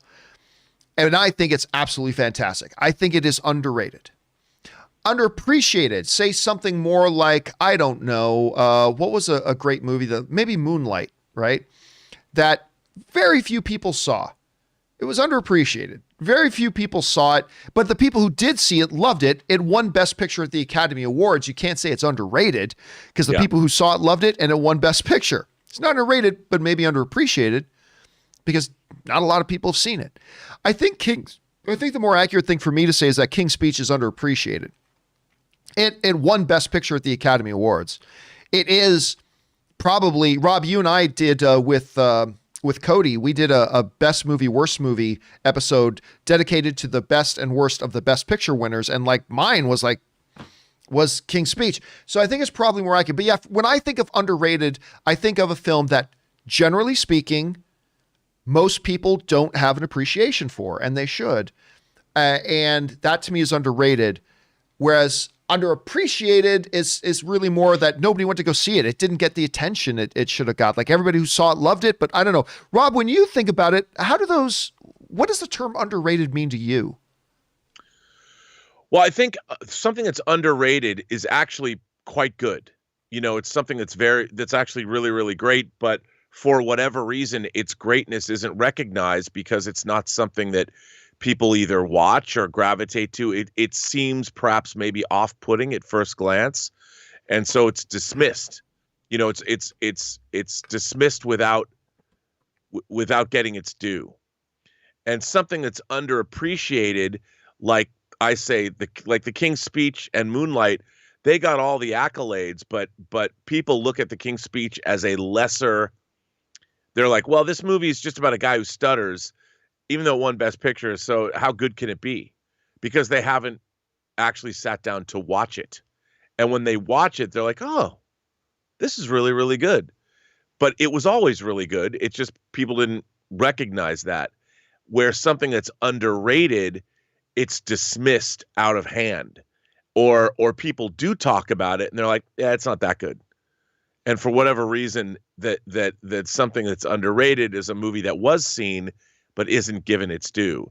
And things that are underappreciated are things that people have written off and haven't seen enough of. Or, you know, I think that in my mind, that's kind of the way I see it. It's such a loosely defined thing, kind of like spoiler, right? Like you say spoiler to one person means something completely different to another person. Yeah. And that's why it's so difficult to really know when is something spoilers and when it's not, because people don't even have the same interpretation of it. I'll give you my favorite example of something that's underrated is Star Trek: The Motion Picture. That's a great example because a lot of people, I don't even like the movie, and that's fertile ground for why you would say it's underappreciated. Yeah, I think it's underrated. Underrated. Yeah, everyone's seen it, but everyone's like they dismiss it. That's the slow motion picture, you know, and and I think that they're wrong. But it's not that it's underappreciated because a lot of people saw Star Trek: The Motion Picture. People just write it off, and then it becomes part of the pop culture zeitgeist. So, oh, that's not the good one, or it's the bad one. Yeah, and I hate that. All right, let's move on here. Carlos writes, "Hey, John, with Doc Ock and Electro confirmed for Spider-Man 3, do you think Feige is setting up the Sinister Six? I know he is going to tie into the multiverse, but I'm guessing this is going to be huge. Also, your thoughts on the possible synopsis?" Well, I don't think there's a legitimate synopsis out there right now. I don't know. You always got to remember when you're talking about anything Spider-Man, it is the one thing that Kevin Feige does not just have total control over. This is something that he has to get cleared with and work in conjunction with Sony. And listen, Rob, I know it's the big popular thing for everybody to say, no, Kevin Feige's, but no, I'm sorry. He's just factually not. This is one of those situations where Sony has to give right off and has to approve of everything that happens regarding the Spider-Man character and everything. It is the one thing where he has to work in conjunction with Sony. They give some of the direction to it. I mean, at the end of the day, they do they say, Feige, you're a creative genius. We let you do it, but everything still has to go through them. And he's affirmed that before. So are they trying to set up the Sinister Six again? I doubt it. Again, now I don't know though. Let's be very clear. I don't know. My guess as a fan is that I believe the Jamie Foxx, the Molina, all this other stuff, these are going to be relatively small things that happen. I don't think this is going to be the villain of Spider-Man 3 is Jamie Foxx's Electro. I don't think that's the case. Might be, but I don't think it is. And I know Sony is still Sony's ass is still real sore from the beating it got over their previous attempt to get a Sinister Six up and going. And I don't know if Sony is all that keen on trying to set up Sinister Six again. So, but again, I'm saying I don't know. I don't know. That's just kind of my thoughts right now. So I don't know. I don't think they're setting up Sinister Six. That's my guess right now at any rate. Rob, what do you think? You think they're trying to set up Sinister Six? No, but I think Feige obviously is in consultation with what they're doing over at Marvel because they're slowly moving toward having this Spider-Verse and the MCU sort of one and the same. But the Sinister Six is, again, like you pointed out, something that Sony would control. Unless they finally just cede. I mean, Sony, if Sony, I don't think Sony would actually have a problem having Kevin Feige in a backdoor way control their Spider-Man movies because he would only make them probably better.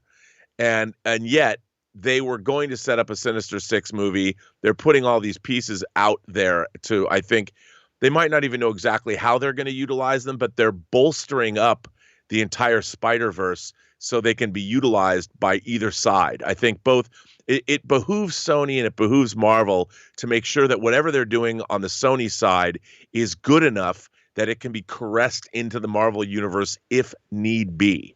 But I still think it's overseen by Sony. Yeah. Now, I think they're putting the pieces in place for a Sinister Six if they want to do that, depending on what story they come up with. But I don't necessarily think that Marvel is doing it intentionally. There's still, I'm still going to throw out an unpopular point of view. I'm going to say the unpopular thing here because I see a bunch of people in the live chat are writing in, Kevin Feige should totally be in control of Spider-Man things. I'm just going to throw something out there. I really, really enjoy Spider-Man Homecoming. I really enjoyed Spider-Man Far From Home. Both of which have had heavy Kevin Feige influence, right? Heavy Kevin Feige influence. The two best Spider-Man movies ever made were done without Kevin Feige.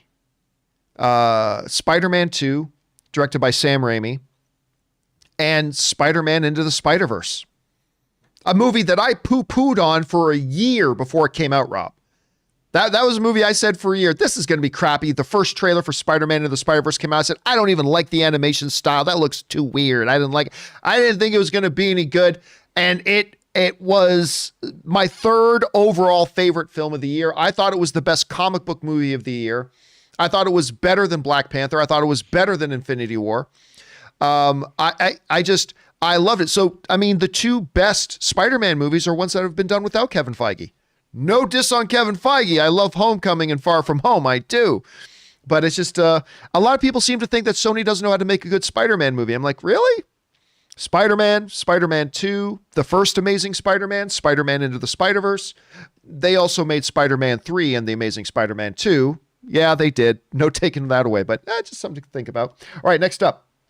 Rodrigo Velarde writes, one of two. Ending for WandaVision. Wanda looks at the camera with red glowing eyes, a hand. She utters the words, no more. We don't hear the rest. It goes black. The standby color bars pop up. We get 5 seconds of silence and we hear, and then a graphic changes to, this is the emergency broadcast system. This is not a test. Stand by. Ooh, that's creepy. That's really creepy. Rob, look, I have become convinced that this series will end with the words, no more something. You know, she's clearly not going to say the exact phrase from House of M of no more mutants. She's not going to say that. But I believe, again, I don't know, pure fan speculation. I believe this series ends with her saying no more something. I don't know what that something is yet. No more superpowers. No more sword. No more children. If I lose my children, nobody gets to have their children. I mean, I don't know. But I do believe that this is a good example, Rob, of what I think they're going to take thematically from the comics, but not take specifics from the comics. So I am becoming more convinced it's going to end with the words, no more something.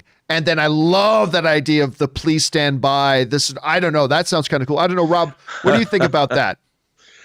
Oh, I think you're probably right about that. That's going to, but, and I don't know what that because it can't be no more mutants because there aren't any mutants to start with. Right. So it's not that. But, you know, no more sorcerers, no more, I don't know. But, I do think it's going to be something along those lines. And I do think, however it's going to end on a massive cliffhanger. I mean, something that's going to lead into this Spider-Man 3 situation and the multiverse of madness. And and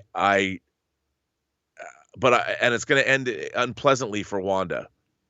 And she's going to be turned full on supervillain. And I love that. But other than that, I don't know. I don't know what the extent is or how that's going to be. By the way, got a lot of people in the live chats having their theories about that last word is going to be no more DC movies. Some people saying no more Army Hammer is what she says. No more Star Wars sequel trilogy. No more Avengers. So some people are throwing in the like Kirky Novak and some others are putting in there no more Avengers. She says no more multiverse. Some people say. No more Batman. Some people say, I don't know. But by the way, here's another thing. You know, we were talking a lot about how, the person that they really need to show up that makes the most sense is the one she has been closest to, which is Hawkeye. Hawkeye is the one she's absolutely been closest to. Talking thematically, again, they don't necessarily take directly from the comic books. Comic books are the comic books. MCU is the MCU. They're two different things. But it should be pointed out that when you talk about the two stories that flow together in the comics, Rob, Avengers Disassemble that went into House of M, it should be noted that one of the pivotal things in that is that Wanda kills Hawkeye. It's also one of the things that she kills Vision too. Now, whether or not we're going to have Hawkeye shows up, she kills Hawkeye, and then somehow Hawkeye's going to have to come back because Hawkeye's got his Hawkeye series, unless the Hawkeye series happens before the events of which I don't think it does. But I don't know. It could get crazy, Rob. It's going to get crazy. It's going to get crazy. All right, let's keep moving on here. Let's see. But that's a creepy theory you put out there, Rodrigo. That would be totally spine tingling if it happens like that. All right, the sock writes, I just wanted to say that while I was at the parks, you helped me a great deal. I get quite nervous and self-conscious in large crowds when I'm just doing nothing. So I just put on my headphones and you put on one of your shows. Thank you. Well, thank you so much, Sock. I appreciate the kind words and thank you for being a part of our community. And I am honored and privileged that we get to be there and be a part of your regular day. So that's awesome, man. Thank you for sharing that. All right, next up, Ryan Lohner writes, one part about the Ahsoka show I'm surprised I haven't seen brought up anywhere was the fine with those obvious foam tendrils. Oh, I was fine with the obvious foam tendrils for a single episode guest spot, but I'm really hoping that part of the costume is improved for when we see the lead star. Well, I mean, this is one of those situations, Ryan, where you got to pick your poison, right? People say, CG is bad. We don't like CG. We want practical. Oh, no, you love CG. You just don't realize. CG is just so good that you don't even realize how good CG is. But if you want practical, there are some limitations with practical effects. I agree. I looked at the head tendrils in Ahsoka and I thought, okay, they're a little bit iffy and maybe there's some room for improvement. But Rob, there's only so much you can do. You're supposed to have these living, like they're part of her biology, these living things attached to her. I think there's a limitation for how good you can make them look and be real and not be touching them up with CGI or anything. So I think what I'm guessing is going to happen, Ryan, is what happened in that one episode of Mandalorian. We're going to see it. We're going to recognize those don't look great. But within about 30 seconds, we didn't even notice it anymore. You know, we just said, okay, that's what it looks like. And then we move past it and we don't even notice it anymore. I think that's what's going to happen. I think we're going to be okay with it once we get a look at it. But I don't know. Maybe I'm wrong. We'll see. We'll see. All right, next up. Simon Blakemore writes, hey, John and Rob, if he is there. He is here, as a matter of fact. I am. I was scrolling through my Facebook the other day, and Zavi, let's see. I was scrolling through my Facebook the other day, and Zavi were advertising the Hasbro Black Series Darth Vader helmet. I couldn't resist it. I had to buy it, and so I did. It's on the way. It should be here by the weekend. I think one of the things that Anne was really loved as far as the lines at Hasbro when she used to work at Hasbro, she loved the Black Series line. Have you seen this Black Series helmet, Rob? Yeah, it's awesome. Oh, those helmets are great. That's something. My wife got me a full-size Darth Vader helmet. Right now it's in storage because we just moved. I've never opened it. I should go and get that thing open because that should be on a shelf somewhere. Anyway, hey, listen, man, seriously, please do, Simon, feel free to email me a picture of it once you get your hands on it because I would like to see that. All right, next up, Sam Fisher writes, sent in on February 9th, that was yesterday, I think the engineer and the Luke level cameo are connected, but what if it's not the character but the actor? When Olsen said a Luke level cameo, she could have been instead of saying and meant a Mark Hamill level cameo. Well, here's the problem with that, Sam. Let's follow your analogy. I love Mark Hamill, don't get me wrong. But apart from Luke Skywalker and being Luke Skywalker, is Mark Hamill doing a cameo in other movies really that big of a thing? I would suggest not. Like he cameoed, like he's in Flash. The Flash TV series is the trickster, right? And I love him in that, but it's not like the world went crazy that Mark Hamill was the trickster in the Flash, right? So I don't think she's just talking about an actor. I don't. I think she's talking about a character, probably a combination of the two. Probably an actor we very much recognize playing a character that'll make us go, wow. I think it's probably a combination of the two. What do you think, Rob? I think you're exactly right. I mean, I think that would be the best way to go, you know? Yeah. Yeah. But again, it's so weird because I don't know.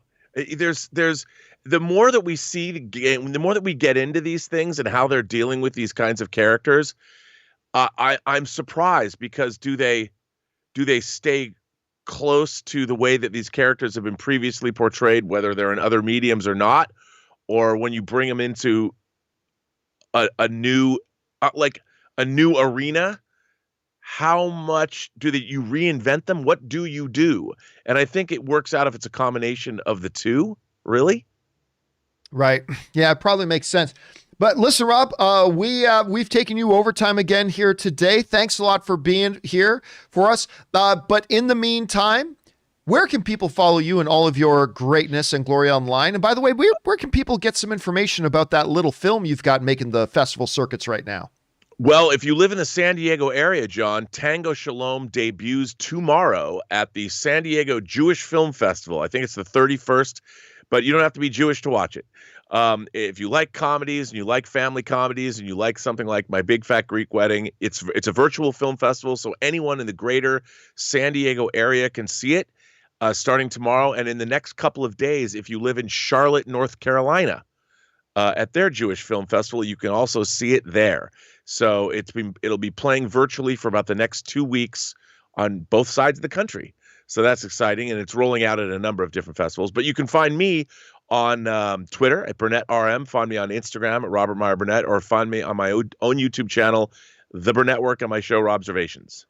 All right, dude. As always, a pleasure and honor having you here, my friend. I will talk to you a little bit later. Have a good one, man. All right. I'll see you later. Ladies and gentlemen, the one and the only, the great Mr. Robert Meyer Burnett. Do go, if you haven't checked out the trailer for his movie, Tango Shalom, go and check it out. I think it looks delightful. I cannot wait to see this thing. All right, guys. Hey, listen, we still have some time here. We're going to get through a whole bunch more of your questions, but if you guys will indulge me, we're going to take a quick couple of minute break here. I'm going to get on up, refill my drink. I'm going to use the bathroom so I can go for another hour or so. Give you guys a chance to talk amongst yourselves. Go refresh yourselves as well. So hang in there with me, guys. Don't go anywhere, and I will be right back.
All right, everybody, and we are back. Thank you so much for your patience and indulgence as I went and topped off my drink there. It took a little longer. My contractor is here just finishing up the last little things around the house that need to be done, so that's all exciting. So let's get back to your questions, guys, and let's keep on rolling here. Next up comes us from Sam Fisher, who writes, saw a theory it could be Talos's daughter, who Monica became friends with during Captain Marvel and might have stayed friends with while Talos is on Earth. So it's not that it's Talos's daughter, but the actress playing Talos's daughter. Can't think of an actress, though.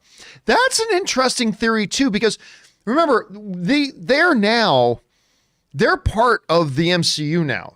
They're there. And in that post-credit scene, we see Nick Fury up on the spaceship. They are a prominent part of this now. And some people have brought up Talos, but nobody else has brought up Talos's child. That is something I hadn't considered. I'm going to have to think more about that, Sam. Thanks for bringing that up. That is something that's really not been on the radar, and maybe it should be. Anyway, thanks for bringing it up, Sam. Next up, Luis Lanas writes, had the same thought as you about Wanda's kids being made from Westview's kids, but I was just thinking a less dark theory that the kids are being held hostage by Wanda / other villain for the town's cooperation as referenced for the children. Maybe? Here's the problem with that. That implies, look, we already saw when Vision brought Norm out. Norm is under some kind of spell and hypnosis.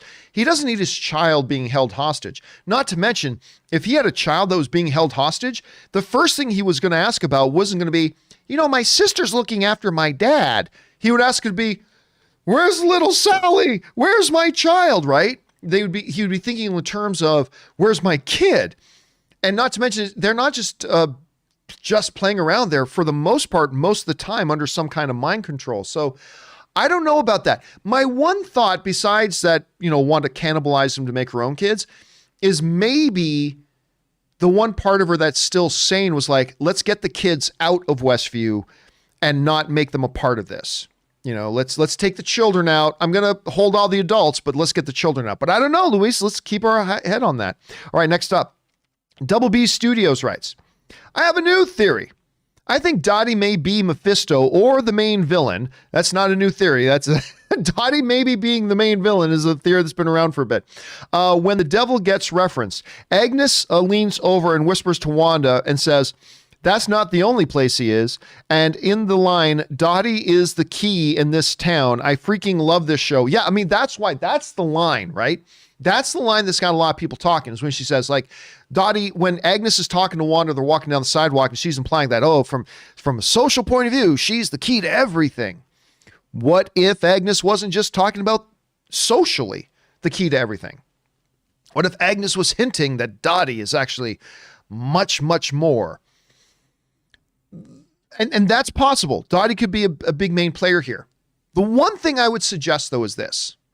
You guys remember that scene? Like right now, the funniest line so far, I think, in WandaVision is when Dottie walks in to the room where her husband's sitting and she says, does this make me look fat? And then the power goes off and the husband goes, oh, thank God, right? Funniest line of the show so far. But is that something that the actual villain of the show is doing? Is the villain of the show actually themselves caught up in the fantasy and acting like husband and wife and doing does this make me look fat? Oh, thank God. I don't know about that. I don't know. But I mean, who knows? It's possible. There could be something more to Dottie here. So we'll see. All right. What's next here? Let's see. Where are we at? Okay. That was Double B Studio. Okay. Next up, MD writes, John, if you rewatch the scene where Pietro arrives, Darcy wasn't running back to the TV when the alarms went off. She was running back to pick up her logbook and was stopped in her tracks when she saw Pietro on the screen. She was on her way outside. Maybe. I don't know. So where this is coming from is that somebody threw out there that when Pietro shows up, and the alarms are going off, that somebody was suggesting that somebody's coming out of the barrier again. And I said, I don't know, because we see Darcy rushing back to her desk. When somebody's coming through the barrier, Darcy rushes out. So maybe if I look at it again, because listen, when I first saw it, it didn't look like she was just running to get her jacket and then sat down. I thought she was running back to her chair, but maybe I'm not remembering that right. Maybe I need to go back and check that out. Maybe because if that's the case, then what episode 6 should start with is somebody coming out of the barrier, right? That's what episode 6 should start with, if your theory is correct. But again, I'll have to go back and watch that again. What do you guys think? Do you guys, the way you remember that last scene, do you remember Darcy running back to her chair? Or do you remember her running back to grab her jacket and then noticing the monitor and then sitting down? I thought she was just running straight back to her chair. I could be wrong about that. What do you guys think? All right. Let's move on here. Next up is RK writes, "Hey, John. Do you think the aerospace engineer talked about in WandaVision could be the kid from Iron Man 3? At the end of Endgame, he looked old enough to be one." Okay, here's the thing. I love that idea. I love that theory. The problem is he was not old enough. He's still pretty young. He's still a kid. So, because if you guys remember, at the end of Endgame, it was it's the one guy during Tony's funeral scene as the camera's going by everybody, and it goes by this kid standing there in a suit, and everybody's like, who the hell is that? It's the kid. It's the same actor. It's the kid who was in Iron Man 3 with Robert Downey Jr. And it's the same kid, but a lot of people didn't recognize him, right? But he's still pretty young. So while I do love the theory, the reality is it's not a realistic thing. It's just a human kid, and he's still just a kid. So I'm going to guess probably not. So yeah, that's what I'm going to, Ty Simpkins. That's right. Black Bleach is putting the kid's name is Ty Simpkins. So I'm going to guess probably not. All right, next up. Timbula the Spider Monkey writes, "Thanks to yesterday's show, I now have the mental image of a plumber whose nuts are in the vice grip of a Rottweiler's jaws, holding a finger up and saying, I recuse myself from your employment, and I can't stop laughing. Can we get that on a t-shirt?" So what Timbula is referring to is, somebody was asking about, the story out there that, what's his name? Armie Hammer, that his publicity company and his agency have parted ways with him, right?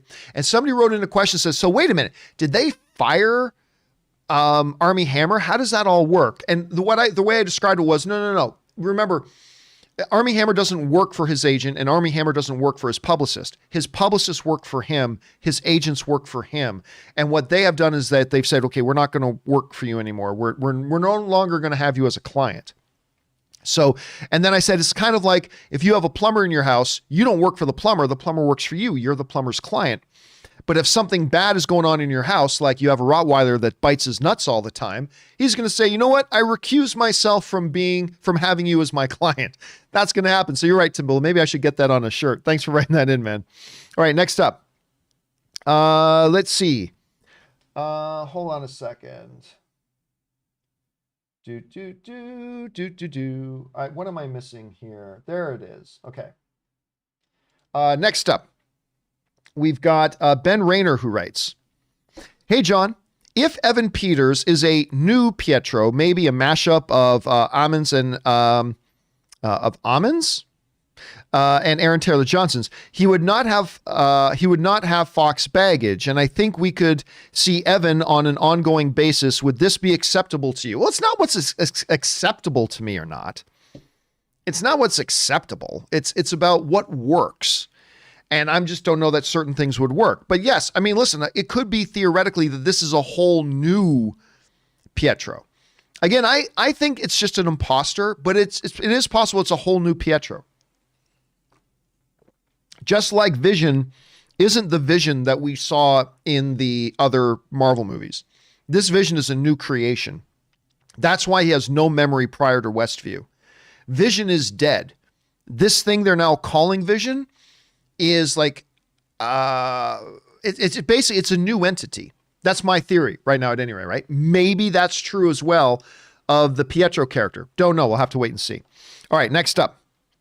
Mr. C writes, 1 of 3. Okay, new theory. This whole scenario is put together in order to get Wanda to have kids. She seems surprised to be pregnant. Also in episode 2, it was for the children, her children. The next part is they need to reach a certain age, so different scenarios are conceived in order to get the kids to age up. Once they reach a certain age, they will be taken and this whole thing comes crashing down. Also, why the decades jump ahead to speed the process up as well. Wanda does not know about it. An unseen force is pushing Wanda in the direction using her inner pain and desires to make her project the hex. All she knows is she has what she wants and does not want to lose it. She doesn't know she is being used. I could be wrong, just a theory. And you're not the only one to have that theory, Mr. C. You're not the only one to have that theory.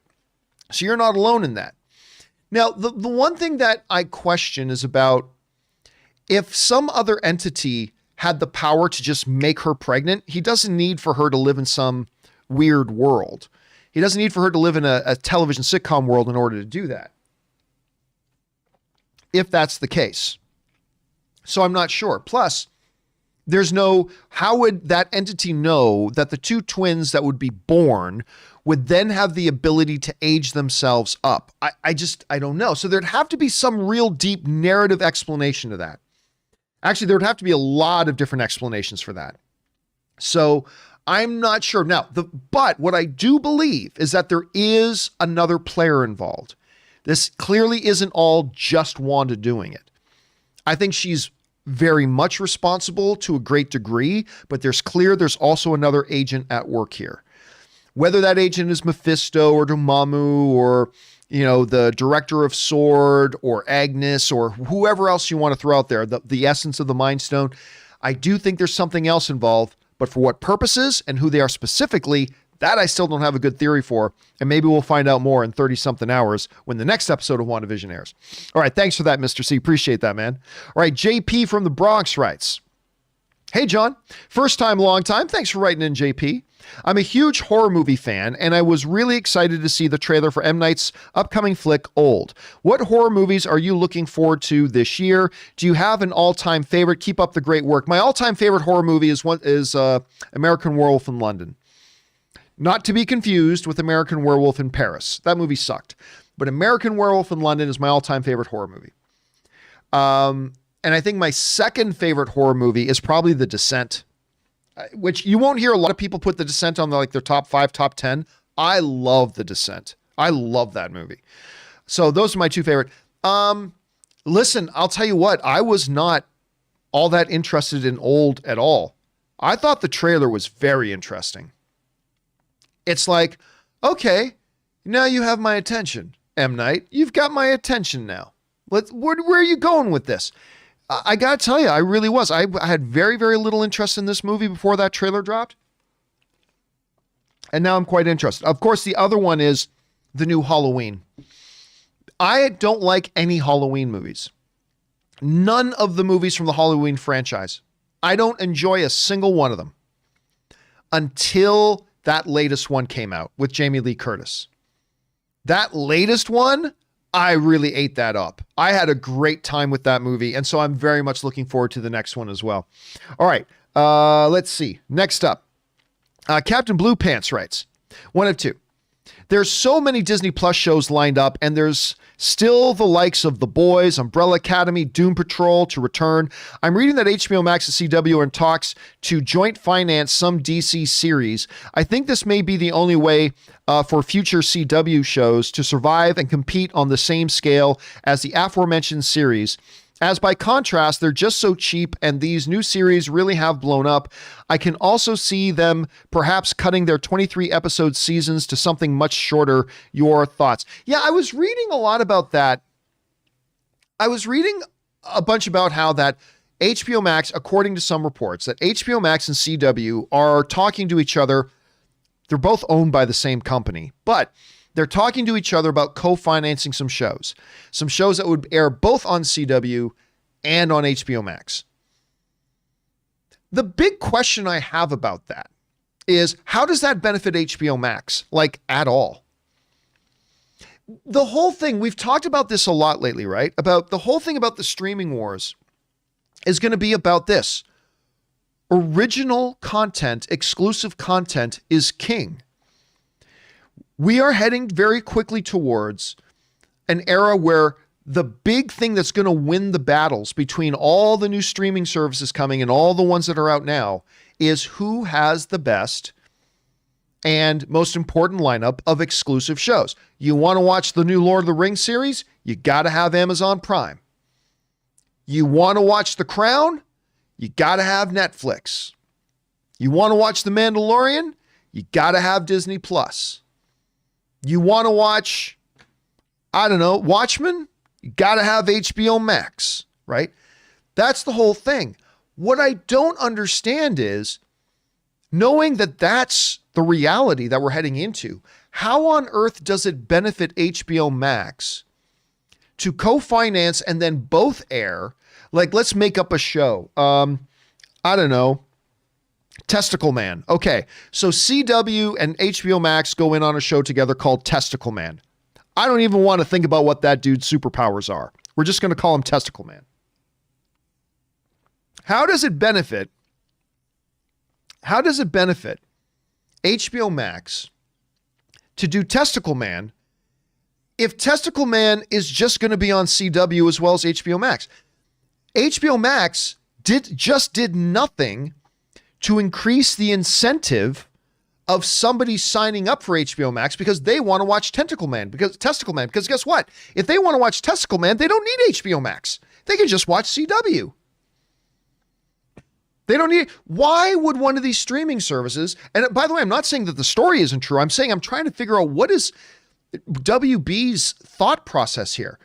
Because if the whole idea is to create content that motivates people to sign up for your service, how does having a show like Testicle Man, again, I have no idea what his superpowers are, how does that help you when somebody doesn't need to have HBO Max in order to watch it? So I'm a little bit confused about that. So I'll be really curious to hear one of the WB executives lay out what their rationale is. I'm sure they have a reason. I just can't think of what the reason is because it seems to be a self-defeating thing right now. But I don't know. We'll see. All right. Thanks for that, Captain Blue Pants. Next up, C. Loss writes, "Greetings, John. Greetings, C. Loss. Here's a theory for you. It's the children. After hearing about their uncle who lives far away, it is in fact their combined powers that brought this version of Pietro to this universe." It's not bad. Not knowing which version brings in, of course. Okay, here's the problem though. Then what caused the things that happened before the kids existed? Right? So if the kids are the unseen force causing a lot of these things to happen, well, what caused Wanda to get pregnant in the first place? What caused a lot of this stuff? So, see, I like this theory because I pointed out that it is interesting that Wanda says in episode 5, she says, when asked if she has a brother, she said, she didn't say I did. She says, I do. I have a brother who's far away. And sometimes that makes me sad. So the children hear that and go, okay, let's bring mama's brother here. Make mommy happy. I like that theory. That's good. It does leave some hanging questions about where, then what caused things before that. That would still leave us with a need for another player involved. You know what I'm saying? But I think that's interesting. I do think, let's keep our eyes on that. I like that, C-Loss. All right, Twilight Breaking Wind writes, "Hey, John, big fan. Thank you so much, Twilight. We got a big fight coming up this weekend. Who do you got, Usman or Burns? And I remember you saying you trained a little in MMA yourself. I for many years, yes. Have you ever been in a fight, rather it be in a cage or on the streets? Story time, John. I'm not telling any stories. But I've trained in martial arts most of my life, including had the privilege of training Randy Couture at Legends MMA for a long time. Anyway, but no stories. But the Usman Burns things, this is fascinating. Because I say this honestly, I don't believe there is another welterweight in the world that stands a chance against Usman. I don't think there is a single other person in the world at welterweight, other than maybe George St. Pierre coming out of retirement for a fight. I don't think there's another welterweight in the world who stands a remote chance against Usman. Not a chance. The only one who does is Burns. Burns is a beast. That dude is special. He is incredibly fast. His hands are lightning quick. His reaction times are quick. He's got beautiful grappling. He is a devastating striker. He is just an animal. And so I think if anybody has a chance, and remember, these two guys are teammates. These guys train together. They're coming out of the same gym. They're friends, right? And so they'll know each other's game very, very well, which makes this extra fascinating. Ultimately, I think this goes to a decision. I think it's going to go all 5 rounds. And at the end, Buffer is going to say, and still. So I think the title stays where it is, but it's going to be a great fight, man. It's going to be a great fight. I cannot wait to watch this. All right. Jinyu Hichi writes, WandaVision theory. I don't think it's anything mystic. It's hex, anything mystic. The hex is in a hexagon shape and what looks like grid lines running through the structure. This leads me to think that our true villain controls tech and is using Wanda to create something. My guess is MODOK. He controls tech, and I could see him trying to use her powers in order to create the cosmic cube, a device that could make any desire a reality, and I could see it as a device to lead into multiverse shenanigans. MODOK is another one, Jinyu. MODOK is another one that I'm hearing a lot of people throwing out there. Again, I don't see any narrative connection, though. I see the same problem with MODOK as I do with Red Skull. Like, it's interesting, cool character, could be fascinating, but there's really no narrative connection there right now, right? And I don't know that there's a piece of technology that can make Wanda Maximoff do the things that she's doing. But again, you're not alone. That MODOK thing is definitely a thing that's out there right now. And the notion that it's not a mystical spiritual force like a Dormammu or like a Mephisto or something like that, but rather a technological source of the problem. That's interesting too. And wouldn't that be like Kevin Feige?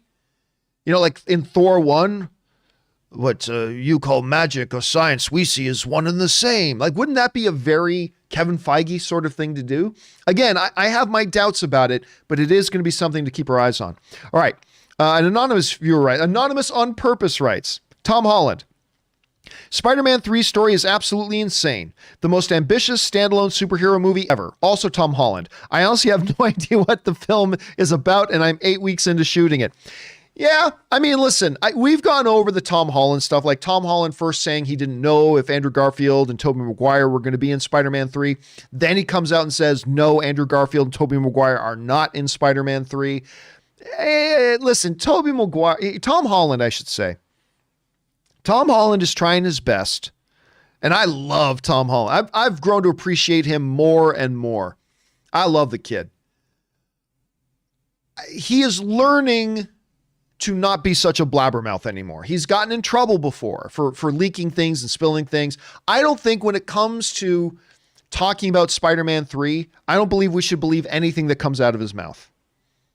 He could come out and say, Spider-Man is in Spider-Man 3, and I just simply wouldn't believe him. I just don't think we should believe anything that comes out of his mouth. I wouldn't believe him if he said Andrew Garfield is in it. I don't believe him if he says he's not. I don't believe him if he says, Doctor Strange is in it, even though we already know he will make an appearance. But even if he says Doctor Strange is in it, I don't know that I'll believe him. And if he comes out and says, I don't know, Testicle Man is our big cameo in Spider-Man, I don't know that I believe him. Right now, I believe nothing that comes out of Tom Holland's mouth at all. And I think that's a good thing. All right. Let's see. Next up, we've got Captain Britain writes, what if the Luke level cameo is Hamill himself? Again, I don't believe that is any, I don't think that would send shockwaves through the world, just because Mark Hamill was in like The Flash, and that's really cool, and I loved it, and I know a number of you did, but it's not like that sent any kind of shockwaves around the world. Is Hamill himself? Minds would melt. Not really. 1% chance, but I can dream. We may get an iconic actor like Hamill, Gary Oldman, or similar. Olsen referred to the casting specifically, and Bettany made reference to a mystery actor too. Right. But the person that Olsen was talking about and the person that Bettany was talking about are not necessarily one and the same. And again, let's be honest. I love Mark Hamill. Don't make no mistakes about it. I love Mark Hamill. But Mark Hamill appearing in something as Mark Hamill or as something else other than Luke Skywalker is not going to make people's brains melt. It's just not. Some of us in the very center of the core would get very excited about it, sure. But let's be real. The average television and movie fan, just the actor Mark Hamill popping up as a cameo in something isn't earth-shattering or anything like that. Now, Mark Hamill shows up as Luke Skywalker. That changes the game, right? It is multiverse, right? Why can't Luke Skywalker show up? I mean, if it's really a multiverse of madness, why not Luke Skywalker? What's stopping in this big, wide open, unlimited multiverse of madness? Why couldn't it be Luke Skywalker? Luke Skywalker shows up in WandaVision, pulls out a lightsaber. There would be people shitting their pants across the globe. There would be an environmental crisis because all at one time, 5 billion people across the planet, all defecating and releasing all sorts of terrible gas into the atmosphere. It would threaten civilization as we know it if Luke Skywalker himself shows up. But as Mark Hamill, I don't think so. But it is what it is. All right. Let's see, where are we at here? Chris writes, so I was looking at my Facebook memories today. It popped up that it was 7 years ago that Jeremy Johnson, Mark Ellis, and Christian Harloff and you were on AMC together for the first time. You guys were talking about the first Lego movie. Was it 7 years ago? I can't believe that was 7 years ago. Unless Jeremy was just as a guest. Yeah, if you're talking about Jeremy being a guest on the show, this was before, I think this would have been before, this would have still been AMC days before we brought him onto the staff. I think that would, so that, yes, but man, 7 years ago, oh my God, time is flying, man. Time is flying. All right, thanks for that, Chris. 7 years ago. Fluctuating Capacity writes, I tried to watch the MCU in order the movie events appeared in timeline. I realized I couldn't do it. Not a fan of the first Cap movie. I think the first Cap movie is the third most underrated comic book movie of all time. Thor 2 and Iron Man 2. So I'm going to try the same with Star Wars, but I dread watching the prequels and Solo. Again, whenever anybody asks me, what order should I watch? You know, I'm new to the MCU. This is my first time getting the MCU. What order should I watch them in? I always say the same thing, and it's unpopular to some, but watch them in the order that they were released. But John, if you want to get a timeline, so this happens before it doesn't matter. Watch them in the order that they were released. That way, you are experiencing the movies the exact same way everybody else who has already watched the Marvel stuff has experienced them. I say the same thing about the Star Wars movies.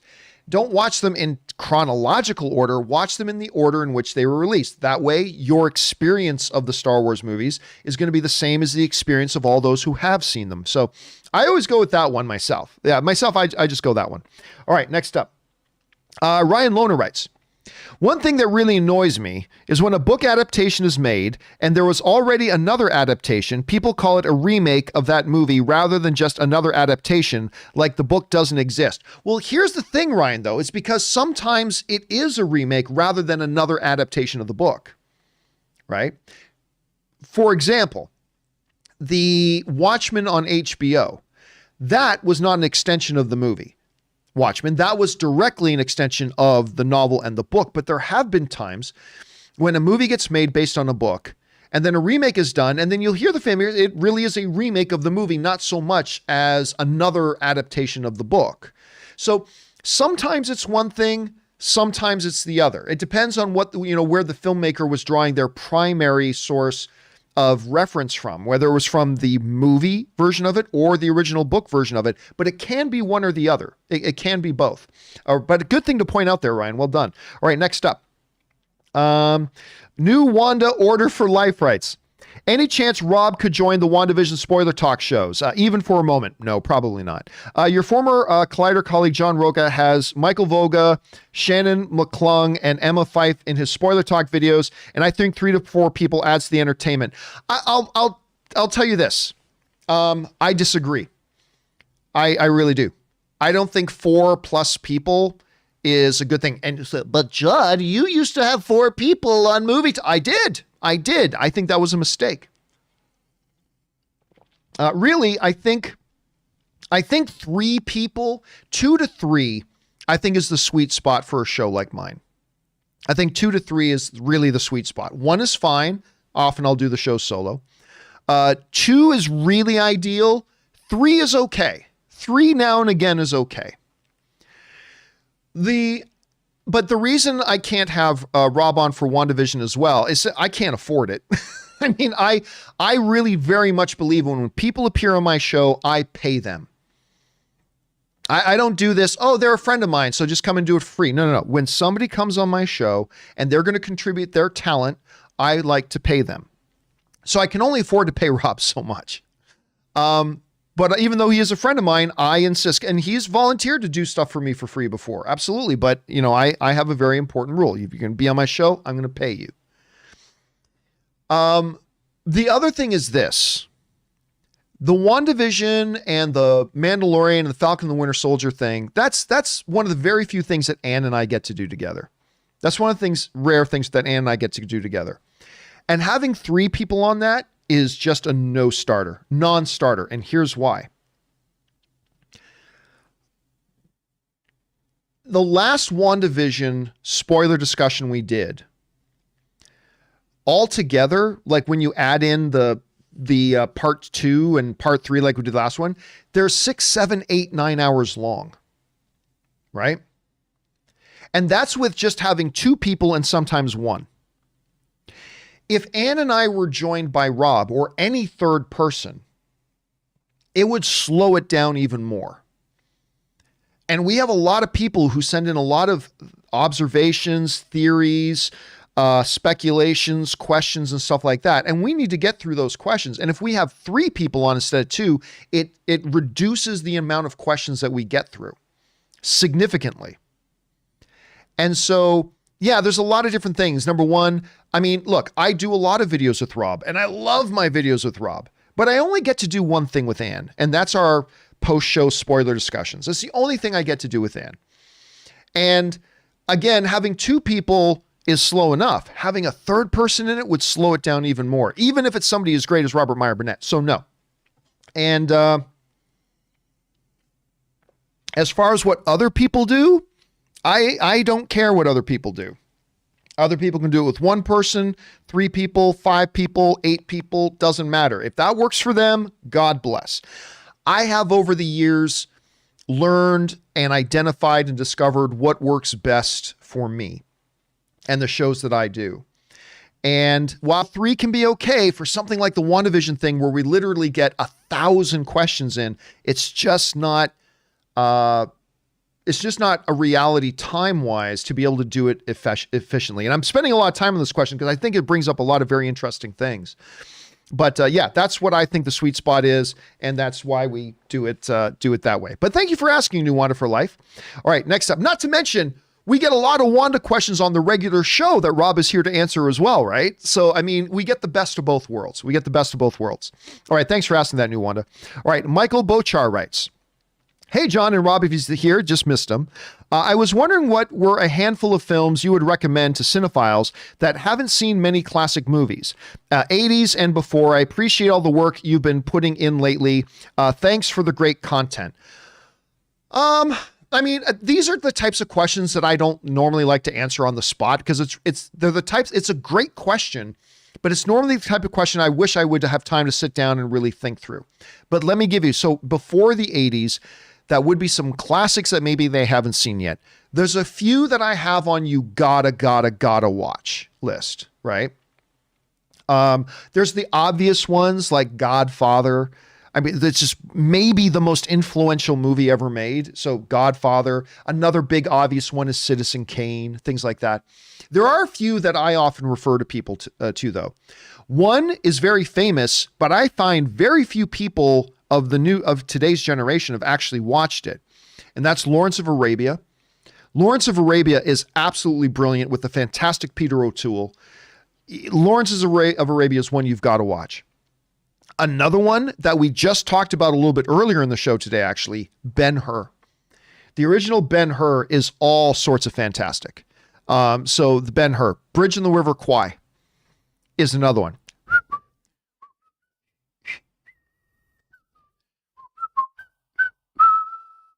Anyway, I love River Kwai. That's just fantastic. But those are just a couple of them, but those are ones that usually rank near the high of my list. So hopefully you get a chance to check those out, and hopefully you'll enjoy them. Thanks a lot for writing that in, Michael. Okay, next up. Big Poppy writes, "What's up, John and crew? I was wondering if you noticed in one of the WandaVision trailers, Agnes is dressed as a witch for Halloween, similar to the Wizard of Oz. I also don't think she's Agatha, but they sure are throwing a lot of curveballs to make us think she is. Oh, absolutely they are.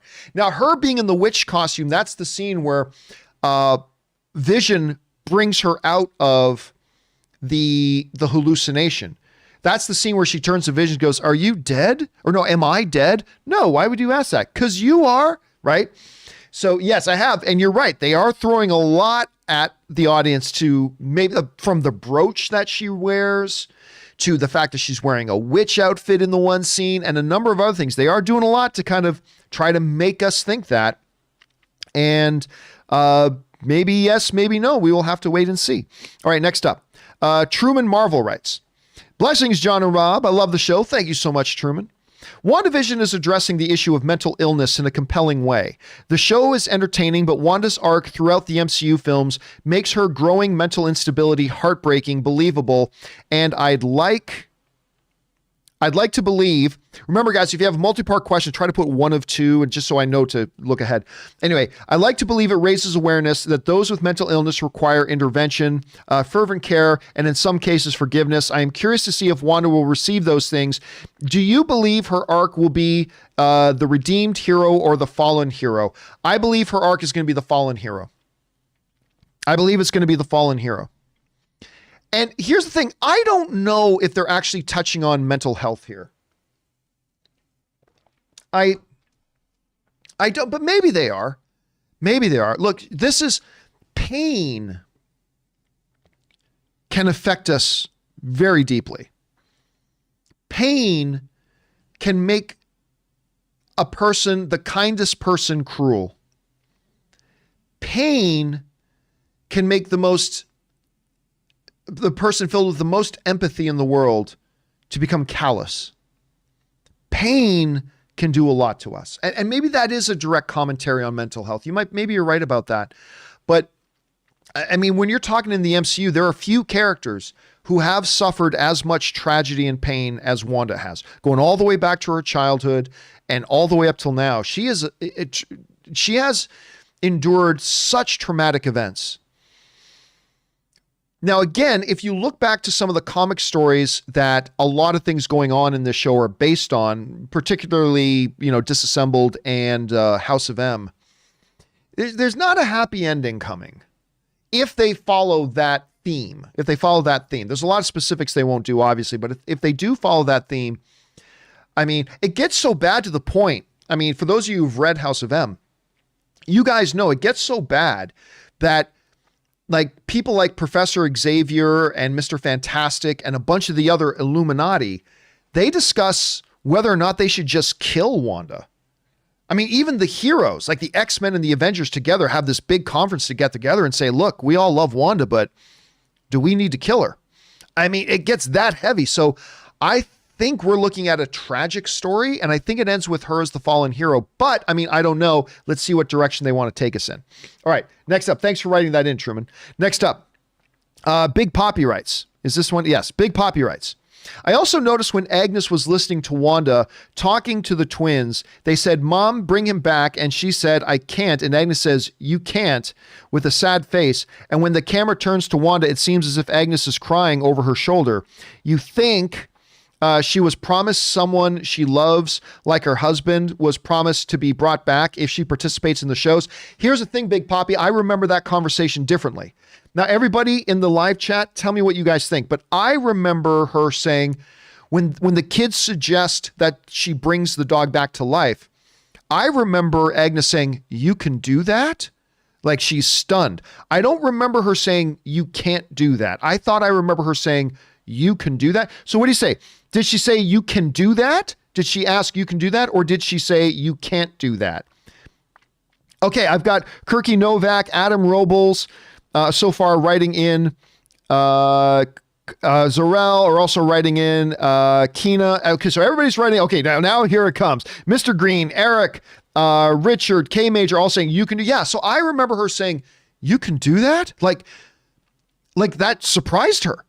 Like that shocked her. And so I think it was actually the opposite of what you are saying. Kelly was saying I'm right about. Okay, so yeah, it seems to me like the idea that she can do that was a shock and a surprise to Agnes. Like, you can do that? Like she was stunned, as opposed to the opposite at that time. So let's see where that goes, Big Poppy. Could be a sign of something bigger coming. All right, Robert M writes, "Hey, John and Rob," and Rob's obviously not here right now. "Given there are no children in WandaVision, but in the Halloween episode there are lots of children, could Wanda have used the town's children to create her own, and once Vision questioned, stole children, hence the posters in Spider-Man 3? See, for a long time, Robert, because of this, for those of you who don't know, I'll just get you caught up here quickly. There were some set pictures from Spider-Man 3 that came out. One of the set pictures shows these bulletin boards plastered with posters of missing children. So clearly missing children is going to be a something relevant in Spider-Man 3. I myself proposed the theory that what if those missing children from Spider-Man 3 are direct, because we know Spider-Man 3 is in the same story as WandaVision. WandaVision, Spider-Man 3, and Doctor Strange 2 are part of one story arc, says Kevin Feige. So what if, I said, what if the missing children in Spider-Man 3 are the kids that Wanda uses to populate Westview? Here's the problem with that theory, though. Spider-Man 3 takes place 9 months to a year after the events of WandaVision, right? Remember, WandaVision takes place 3 weeks after Endgame. Spider-Man Far From Home takes place 8 months after Endgame. And that's something that I think a lot of us forget sometimes. WandaVision, what we're watching in WandaVision, took place 3 weeks after Endgame. Spider-Man Far From Home takes place 8 months after Endgame, which means Spider-Man 3 takes place even longer after that. So there's almost a year between the events of what's going on in WandaVision and what's going to happen in Spider-Man 3. So I don't know. I mean, maybe she travels through time and takes children. I don't know. Maybe, but I think my theory got shot down with that realization that there's so much time that happens up between those things. All right, thanks for that, Robert. All right, guys, we just have time for a couple more here. Steve Stark writes, I asked this question the other day, just wanted to dig in a little more.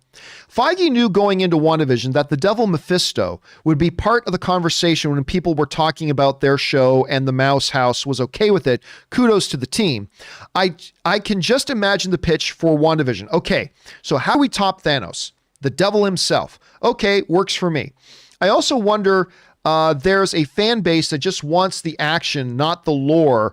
Them and a younger audience, I wonder what they are thinking about the show. You know, it's interesting. First of all, I don't think, if you're thinking of what tops Thanos, you're not thinking about your one-shot villain in one series, right? You're thinking about who's going to be your overarching villain for the next 10 years of the MCU. That ain't going to be Mephisto.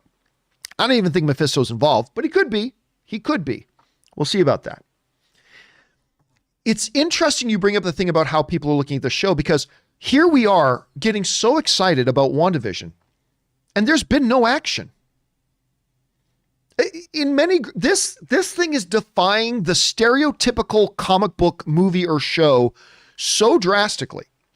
Not only with the 50s and 60s sitcomism of it all, but the fact that there's been no action. What's been the action? Wanda made guys point guns at somebody. Okay. Wanda and Vision get angry at each other and they both levitate on the air, but there's no fight. I mean, so far, the biggest thing of action in this show is Wanda blew the doors open on at the Sword headquarters and threw Monica out of the bubble. That's the biggest action we've had so far. And yet, despite the fact that it's totally contrary to the standard tropes of what gets people excited about comic book fare, we are ravenously excited about this show. It's crazy. Even though it's defying so many of the standard tropes, even MCU tropes of comic book movies and comic book shows. It's crazy, but it's working so well. It's been working so well. Circus of Five is writing in the live chat, puts it very well. It's been a character development and character conflict. It's the core of good storytelling, and that is what they're doing in this show, and they're doing it really, really well. All right. Thanks for writing that in, Steve Stark. Next up, Hot Rod Todd writes, just finished season 5 of The Expanse. Hot damn, right? Hot damn, this show is good. Once it ends next year, where do you think it will rank in your opinion of the great sci-fi shows? I know it probably won't top, it's no Battlestar Galactica. It won't topple Battlestar Galactica, but with me, it's close to knocking off Deep Space Nine as my number one. Battlestar Galactica to me is still easily the greatest sci-fi show of all time. To me, it's my all-time favorite show, period. To me, Battlestar Galactica is the greatest show. The Ronald D. Moore version is the greatest show ever on television. To me, that's just my opinion. So I'll tell you what, if season 5 is as good as seasons 1 through 4, it'll be in the conversation for top 5. Like, I still think obviously Battlestar Galactica is there. I still think Star Trek: The Next Generation is up there. And there may be a couple of others, but it definitely enters immediately into the conversation for top 5. I've really enjoyed. My one problem with season 4 was that we didn't have the crew together. Like Naomi and like Amos and Alex, and Hart. We didn't have them all together. That's to me when the show works the best. But still, it was a fabulous season. Can't wait for next season. Thanks for that, Hot Rod. All right. Let's see here. Huni writes, hey, John, Tom Holland's Spider-Man is totally screwed if Tom Hardy's Venom, Jared Leto's Morbius, and possibly Keanu Reeves' Kraven is after him. LOL. By the way, Keanu Reeves has already checked off the villain role box. Remember 2013 Man of Tai Chi? That is true. He did do that one. Not really a comic book villain per se, and not a lot of people watch Man of Tai Chi, and not many people should watch Man of Tai Chi. Just my opinion, of course. Anyway, it would be fun. But then again, remember, Venom is not portrayed in the Sonyverse as being a villain per se, right? He is, I don't even know that he's an anti-hero. Well, maybe he does eat people. So I guess Venom does count as an anti-hero, I suppose. And then what kind of character are we going to get in Morbius? And what kind of character will Kraven be? And by the way, that whole Keanu Reeves thing is just a rumor, may or may not be true. But still, it is, listen, I'm not going to lie to you. What Sony has been doing most recently with their Sonyverse, I have loved. Spider-Man Into the Spider-Verse is phenomenal. Absolutely phenomenal. Venom, I know not everybody loved Venom. I had a marvelously good time watching that movie. I had a lot of fun with that movie. And I cannot wait to see what they do with Morbius. I think the trailers look great so far, so we'll see what happens. All right, next up. Anonymous on Purpose writes, hey, John. WandaVision episode 6 theory. 90s sitcom is Seinfeld. That would be a great model for it. Famous actor Paul Bettany always wanted to work with is Jason Alexander. By the way, I love Jason Alexander. Don't get me, like, I completely love Jason Alexander. Make no mistake about it. But I don't know if Paul Bettany would be referencing Jason Alexander as the actor he has always wanted to work with. I mean, maybe, like I said, I'm a huge fan of Jason Alexander. I take nothing away from Jason Alexander whatsoever, but I don't know if that's the case. Now, of course, well, you know what? Let's get through and finish reading your comment here. I always wanted to work with Jason Alexander, who's showing up as George and having one of his infamous meltdowns. With that, he will push Wanda over the edge. Serenity now. Yeah, no, I don't think Jason Alexander's that guy. I'm not going to lie to you. I don't think Jason Alexander's that guy. I don't think he'd be the one that Paul Bettany's always wanted to work with, or that Jason Alexander showing up as George Costanza would be the thing that, you know, breaks the internet. That being said, I do love George Costanza. I do love Jason Alexander. Where is he? Oh, he's right there. I do love Jason Alexander. I've shown this picture before. This is an image of me and Jason in Las Vegas playing poker together. He is he plays in the World Series every year too, by the way. This wasn't at the World Series, but he is an infinitely hilarious guy.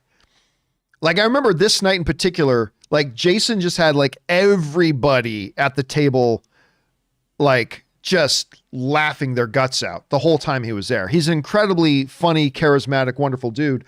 So please do not take this as me like downplaying or whatever that like how cool Jason Alexander is. Not at all. But I don't think that would qualify as the thing that Paul Bettany is really most looking forward to in life or anything like that. So that's just my guess on that. But it would be funny, Anonymous. Wouldn't it be funny? It would be funny. Okay, next up. Kurt writes, hello, John and crew. My take on Pietro is that he is a Quicksilver from another multiverse, but not the Fox one. That's been brought up before, and that's not bad. I think that's a nice compromise theory.